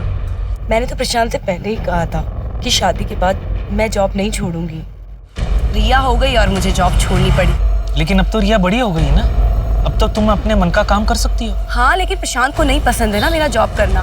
फिर रोज रोज झगड़े होने लग जाते हैं और फिर अपना मंत्र जाप शुरू कर देता है वो। दुखम सुखम एतद। तुमको कैसे याद है ये सब? हाँ, इसका मतलब प्रशांत काफी रिलीजियस है। बहुत ज्यादा सर। इस डायरी का क्या मतलब? सर इसमें लाखों का हिसाब लिखा है और मेरा भाई तो एक नॉर्मल सा अकाउंटेंट था। सर मैंने उसके पास ढेर सारे पैसे भी देखे। इस डायरी के हिसाब से उसने अपने दोस्त उज्जवल भाई को 10 लाख रुपए दिए थे रखने के लिए। अरे लेकिन डायरी में तो कोई कुछ भी लिख सकता है। नहीं सर, आप जरा इसकी डेट देखिए। सर जिस दिन भाई ने लिखा था कि उसने उज्जवल भाई को 10 लाख दिए, उसके 2 दिन बाद ही भाई की मौत हो गई। तो सर उज्जवल भाई पिछले कई साल से आगरा से गायब है। पहले तो मेरा ध्यान नहीं गया, बट अब सोचता हूँ तो लगता है कि उज्जवल भाई का कुछ लेना देना हो सकता है भाई के एक्सीडेंट से। राजन जी, इस उज्जवल के बारे में पता करो, कहाँ है। आपके और मेघा के बीच रिलेशंस कैसे थे? जैसे नॉर्मली हस्बैंड वाइफ के होते हैं, कभी प्यार कभी छोटी मोटी नोक-झोंक। हमें तो पता चला है कि आपके और मेघा के बीच उसके काम करने को लेकर काफी लड़ाइयाँ होती थी। हाँ होती थी। देखिए मेरी एक एड कंपनी है, अच्छा खासा मुझे प्रॉफिट हो जाता है। ऐसे में मेघा को काम करने की जरूरत ही नहीं थी। मैं सिर्फ इतना चाहता था रिया बड़ी हो रही है, वो उसका ख्याल रखे, दैट्स इट। अच्छा आप ये बताइए कि जिस दिन मेघा की मौत हुई थी उस दिन आप कहाँ थे? मैं अपने क्लाइंट के साथ मीटिंग में था। प्लीज सर ये फालतू के सवालात बंद कीजिए। 2 दिन हो गए मेरी बेटी लापता है और आप लोग हाथ पे हाथ रख के बैठे हुए। Please do something sir. Sir उस उज्जवल का फोन 8 साल पहले से उसी दिन से डिस्कनेक्ट है जिस दिन केविन का एक्सीडेंट हुआ था। किसी को कुछ नहीं पता इस बारे में। घर भी बंद पड़ा है 8 साल से। कोर्ट से इस उज्जवल के घर का सर्च वारंट निकलवाओ जल्दी। Okay sir. सर मेघा के गहनों के बारे में कुछ पता नहीं चल रहा है, ना ही उसके लैपटॉप और मोबाइल के बारे में। मेघा का ऑनलाइन डेटा चेक करो। जी सर। सर एक और बात, मेघा के मर्डर वाले दिन जब रिया 6:30 बजे घर से निकली थी तो उसके आधे घंटे पहले एक लड़का भी वहाँ से निकला था। मैंने रिया के दोस्तों से पूछताछ की, कुणाल नाम है उसका, रिया का बॉयफ्रेंड है। ये कुणाल का एड्रेस निकालो, उठाकर ले आओ उसे यहाँ पे।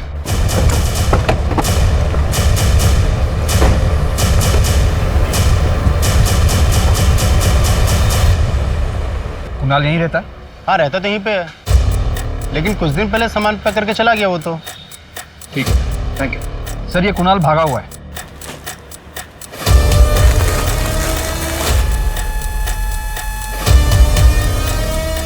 एक वो दे देना।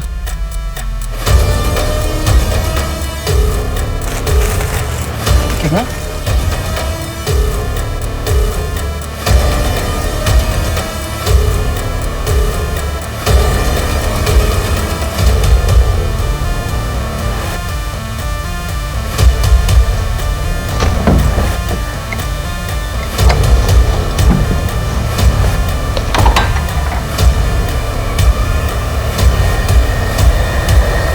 पुलिस को पता चल गया तो?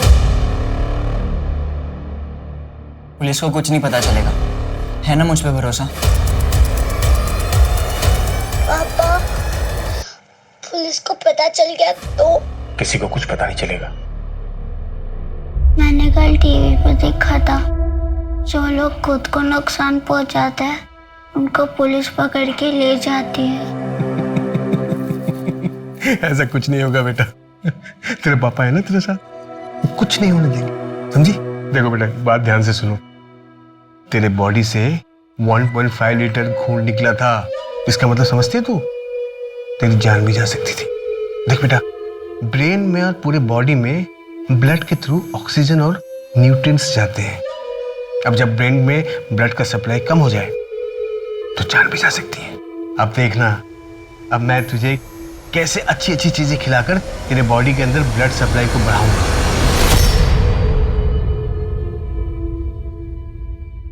क्या? Thank you so much, thank you so much. Yes yes, मैं कल आके आपसे मिलता हूँ। Thank you, thank you. पता नहीं इस चीज़ को मैं कैसे सेलिब्रेट करूँ। फाइनली हमें मिनिस्ट्री का एड का कॉन्ट्रैक्ट मिल गया। आप तैयारी में लग जाओ। जी सर, मैं प्रोजेक्ट की तैयारी शुरू करता हूँ। बस ये खुशी दुगनी हो जाएगी अगर रिया मिल जाए तो। आप टेंशन मत लो, रिया मिल जाएगी।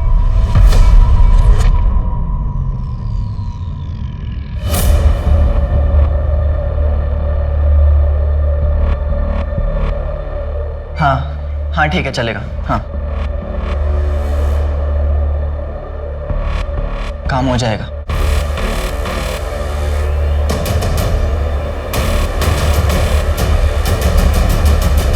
साहब, मेघा जहाँ सड़क के भिखारी बच्चों को पढ़ाने जाती थी ना, वो पक्का का इलाका है और वही उनसे भीख मंगवाने का धंधा करवाता है और इसके लिए कई बार मेघा का उससे झगड़ा भी हुआ है। तो मेघा के एनजीओ वाले दोस्त मनीष ने हमसे ये बात क्यों नहीं बताई? सर मैं डर गया था, अगर पक्या मेघा को नुकसान पहुंचा सकता है तो सर वो मुझे भी नुकसान पहुंचा सकता था। तेरा नाटक बंद नहीं हुआ अभी तक? ये तेरे को बातें समझ नहीं आती? कितनी बार बोला तेरे को? अगर मैं चाहूंगी ना तो तुम सबको पुलिस के हवाले कर दूंगी।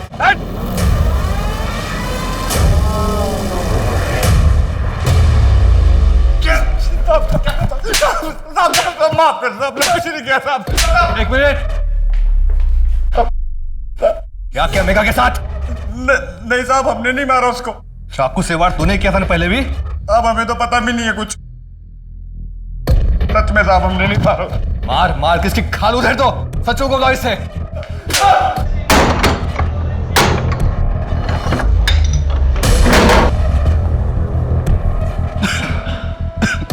राजन, चेक करो।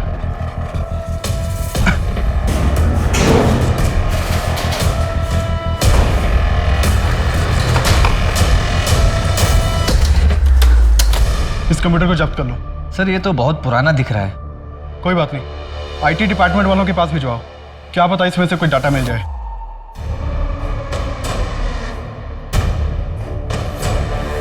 रिया का कुछ पता चला?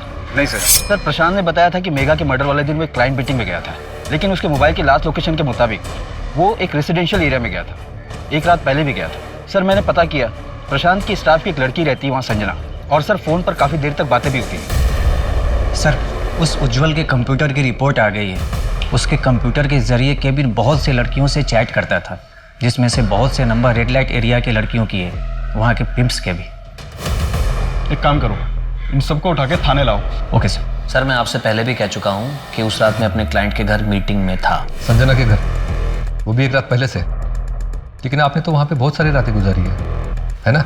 मिनिस्ट्री की कंपेनिंग का काम चल रहा है, अक्सर देर तो होती है, बस मैं वहाँ रुक जाता था। प्रशांत मेरे बॉस हैं और कुछ नहीं सर। हम मुंबई में रहने वाले लोग हैं, इतने ब्रॉड माइंडेड तो होंगे ही।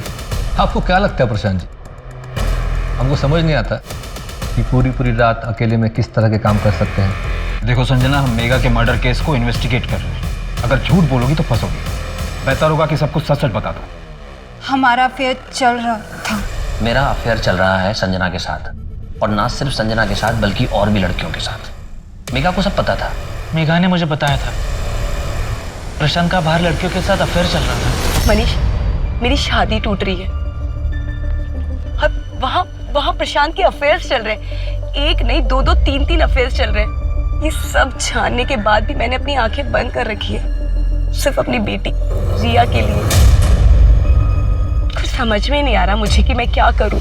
तुझे बातें छुपाने की आदत है क्या? हाँ, पहले पका के छुपाया तूने, प्रशांत के अफेयर्स के बारे में छुपाया? नहीं सर, बल्कि ये चीज मुझे बहुत नॉर्मल लगी। काफी शादीशुदा मर्दों के बाहर अफेयर्स चलते रहते हैं। बाकी मर्दों का छोड़, तेरा बता। कहीं तेरे दिल में तो मेघा के लिए सॉफ्ट कॉर्नर नहीं था ना? नहीं सर, बिल्कुल नहीं। मेघा मेरी एक अच्छी दोस्त थी।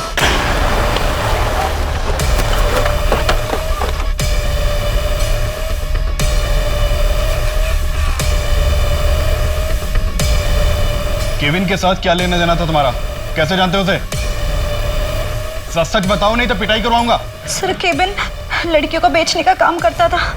हाँ साहब, वो पहले लड़कियों को अपने प्यार के जाल में फंसाता था और फिर इन्हें भगाकर रेड लाइट एरिया में ले जाकर बेच देता था। मुझे भी भगाकर लाया था। हमारे यहाँ पे उधारी चलती थी, इसीलिए पीछे पड़ा रहता था वो। उज्जवल को जानते हो तुम लोग?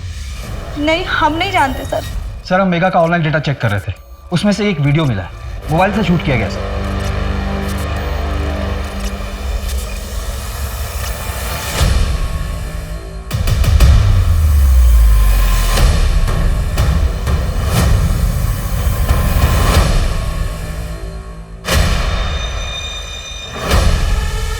सर, इसमें फेस ठीक से नजर नहीं आ रहा। लेकिन ये जो आदमी है ये लंगड़ा के चल रहा है, देखो। सर, मैंने चेक भी किया, ये मेघा के मोबाइल से शूट किया गया है, पर ये वीडियो है कहाँ का ये पता नहीं चल रहा। थोड़ा पीछे से लगाओ। कोचिंग क्लासेस, ब्रिलियंस, ये तो वही कोचिंग क्लास है जहाँ मेघा पढ़ाती थी। चलो बाय। ये फुटेज में कौन जानते हो? सर मुझे तो कुछ समझ में नहीं आ रहा है, मेघा ने भी कुछ बताया नहीं मुझे। ठीक है, आप लोग जा सकते हो। जी सर।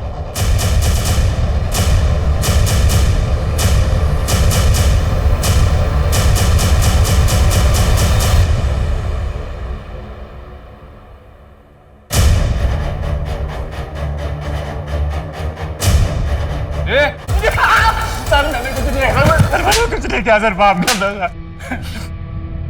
मेघा ने तुम्हारी वीडियो निकाली तो उसे जान से मार दिया? मैंने कुछ नहीं किया सर। मेघा पे अटैक तूने किया था ना? गलती होगी सर।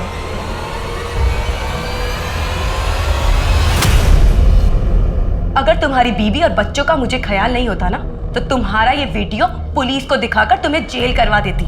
लेकिन लड़कियों को मॉलेस्ट करने के चक्कर में तुम्हें जेल हो गई, तो समाज तुम्हारी बीवी और बच्चों को जीने नहीं देगा। अगर आज के बाद में तुमने किसी भी लड़की के साथ में ऐसा किया ना, तो ये वीडियो सीधा पुलिस को जाएगा। मेघा पे अटैक तूने किया था ना? हाँ सर, मैं डर गया था।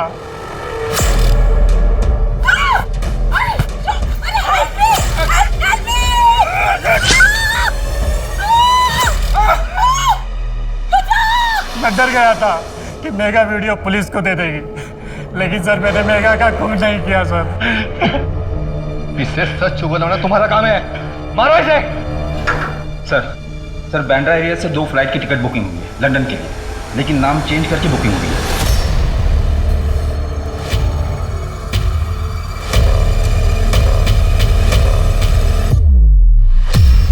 ये लो पासपोर्ट, मैं टैक्सी लेकर आता हूँ। जल्दी।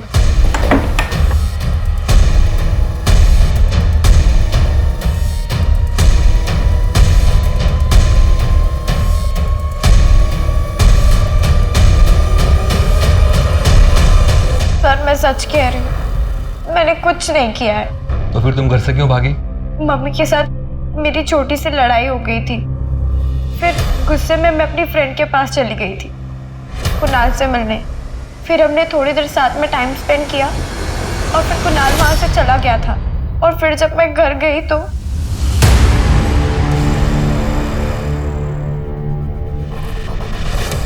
मैं बहुत डर गई थी, और उस दिन सुबह भी मेरी मम्मी के साथ बहुत बड़ी लड़ाई हुई थी। रिया बेटा, अब मैं और तुम्हारे पापा शायद साथ नहीं रह पाएंगे। मतलब आप लोग डिवोर्स ले रहे हो? अरे तो पापा जो कहते हैं वो कीजिए ना, छोड़ दीजिए नौकरी। रिया, बात मेरी जॉब की नहीं है।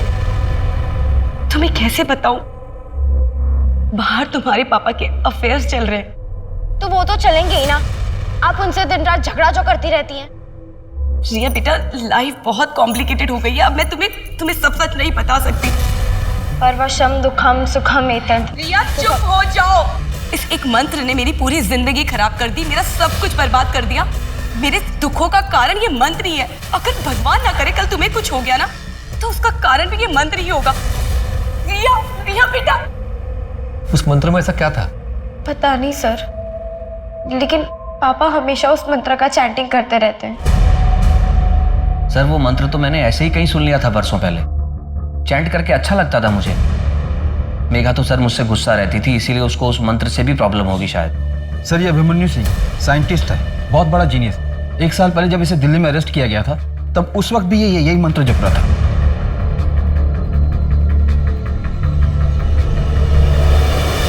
पुलिस मेघा के केस से जुड़े सारे पहलू पर अपनी तहकीकात कर रही थी, लेकिन अब जो चीज उनके सामने आई थी उसके ऊपर विश्वास कर पाना और उसे कड़ी समझकर असली गुत्थी तक पहुंचने की कोशिश करना उनके लिए मुश्किल था। लेकिन कई बार बारीक धागा ही मुश्किल से मुश्किल गांठ खोल देता है। लेकिन अभिमन्यु से मिलकर भी उन्हें कोई सफलता हासिल नहीं हुई, क्योंकि अभिमन्यु कुछ भी बोलने के लिए तैयार ही नहीं था। वहां दूसरी तरफ केविन के केस में नए पहलू तो सामने आए, लेकिन पुलिस उसके मौत के राज को सुलझा नहीं पाई। अब देखना यह था कि क्या पुलिस मेघा, अभिमन्यु और केविन के केसेस सुलझा पाती है, या बहुत से केसेस की तरह ये केसेस भी कोल्ड केसेस की फाइल्स में दबकर रह जाएंगे। अभिमन्यु सलोनी के साथ क्या हुआ था? उस मंत्र का और सलोनी का क्या कनेक्शन है? अभिमन्यु, हम तुमसे कुछ पूछ रहे, बताओ हमको। सलोनी के साथ क्या हुआ था? ये देखो देखो, बात समझ नहीं आती? हम पूछ रहे इतनी देर से, बताओ ना सलोनी के साथ क्या हुआ था?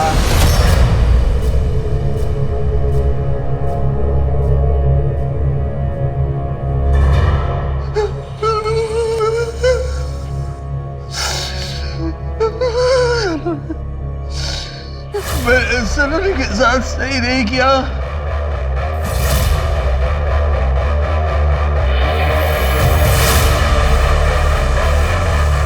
आजा बेटा, आजा, चढ़ जा इसमें, चढ़ जा। हाँ धीरे से। एक मिनट बेटा। आई लव यू बेटा। तुझे कुछ नहीं होने दूंगा, भरोसा है ना तेरे पापा पर? हाँ, आई लव यू टू। अच्छा,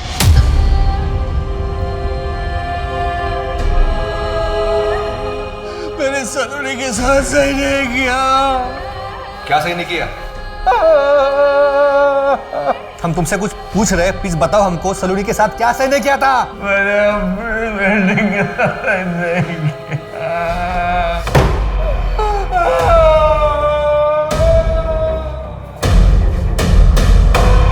सर सलोनी के साथ सेक्सुअल असॉल्ट।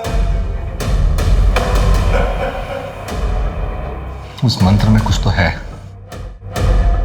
सर उस मंत्र का पता चल गया है। अभिमन्यु और प्रशांत दोनों का एक कनेक्शन इस एक आदमी के साथ है, और वो मंत्र इसी आदमी पर। ये तो इंडिया के बहुत ही फेमस बाबा। मनुष्य को अपने चेतन मन से कहीं ज्यादा अपने अवचेतन मन की बात माननी चाहिए, लेकिन साथ ही साथ ग्लानि भी महसूस हो तो वो काम उचित नहीं होता। बाबा मुझे आपसे अलग से मिलना है, मुझे आपसे बात करनी है। अवश्य। बाबा मेरे दोस्त मेरा मजाक उड़ाते हैं क्योंकि मैं गे हूँ। मनुष्य को हर उस चीज से तकलीफ होती है जो अलग हो। अगर तुम्हें तुम्हारे पुरुषों की तरफ आकर्षित होने से कोई आपत्ति नहीं तो तुम्हें उस चीज के बारे में सोचने की कोई जरूरत भी नहीं। लेकिन बाबा मुझे एक नॉर्मल लाइफ चाहिए, गे बनकर नहीं रहना मुझे। धरती, अग्नि, जल, वायु, आकाश, इन तत्वों से ही इंसान की उत्पत्ति हुई है, और मनुष्य की हर समस्या का समाधान इनमें ही है। तुम हमारे आश्रम आ जाना, क्योंकि तुम्हारे ऊपर स्त्री दोष है। और हाँ, अपने साथ किसी छोटी कन्या को भी ले आना। आगे क्या करना है ये हम बताते हैं। अरे बाबा जगह। बाबा ये मेरी बहन स्वर्णा। सुंदर।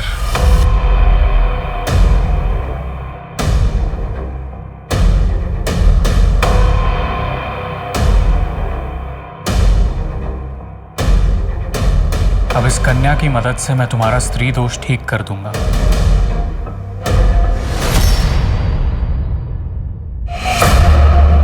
सर इस बाबा का नाम उज्जवल है, आगरा का रहने वाला है। अलग अलग शहरों में करीब 16 सेंटर्स हैं, लाखों फॉलोवर्स। ऑनलाइन भी लोगों को कांटेक्ट करता है। एक्टर, मिनिस्टर, सीनियर ऑफिसर्स सब इसके भक्त। एक काम करो, तुम आगरा निकलो, वहां जाकर पता करो, शायद कुछ मिल जाए।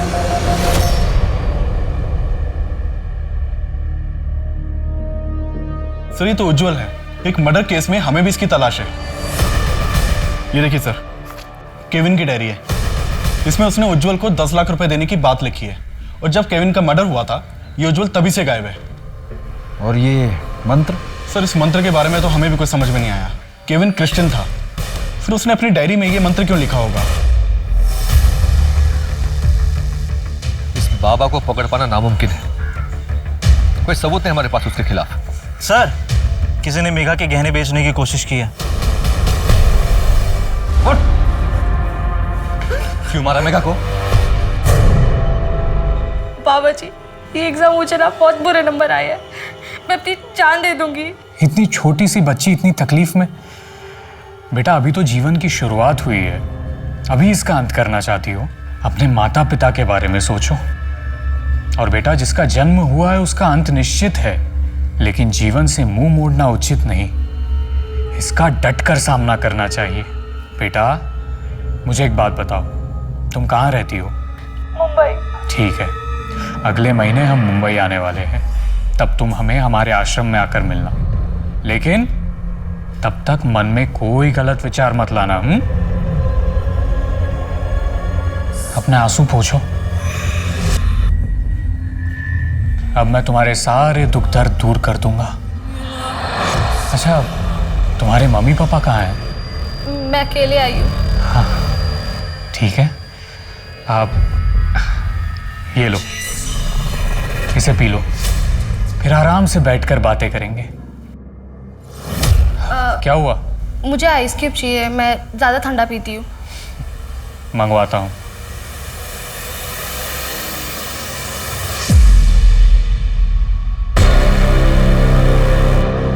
ये क्या, मैंने तो तुम्हारे लिए आइस क्यूब मंगवाए थे। नहीं, अच्छा हो रहा था इससे भी। ये कैसा लग रहा है?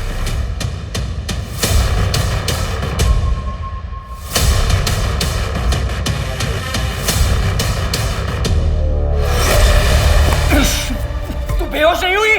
पापा पापा पापा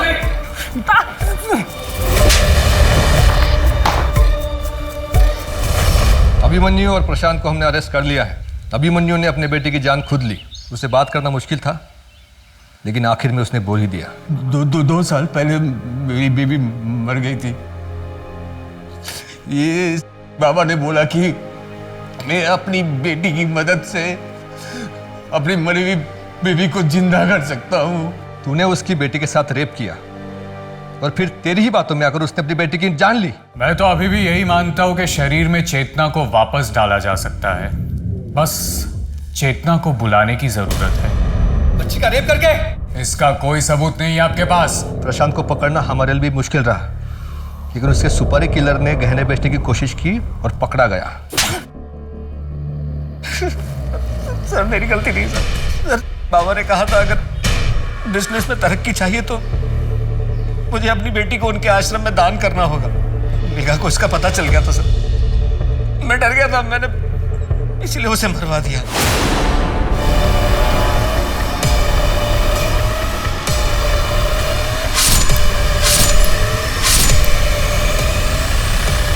प्रशांत ने किसका खून किया है, किसका खून नहीं किया, इससे मेरा क्या लेना देना। हाँ, प्रशांत से मैंने ये कहा था कि अपनी बेटी को आश्रम में सौंप दे, सेवा के लिए।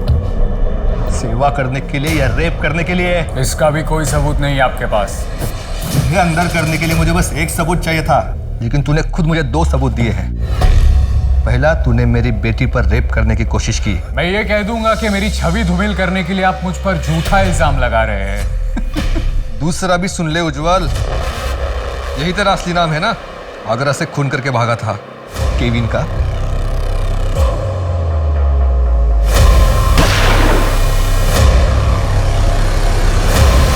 तुम मेरा कुछ नहीं बिगाड़ सकते। बिगाड़ा तो तूने खुद अपना है, इतने सारे क्राइम्स करके। ले जाओ इसे।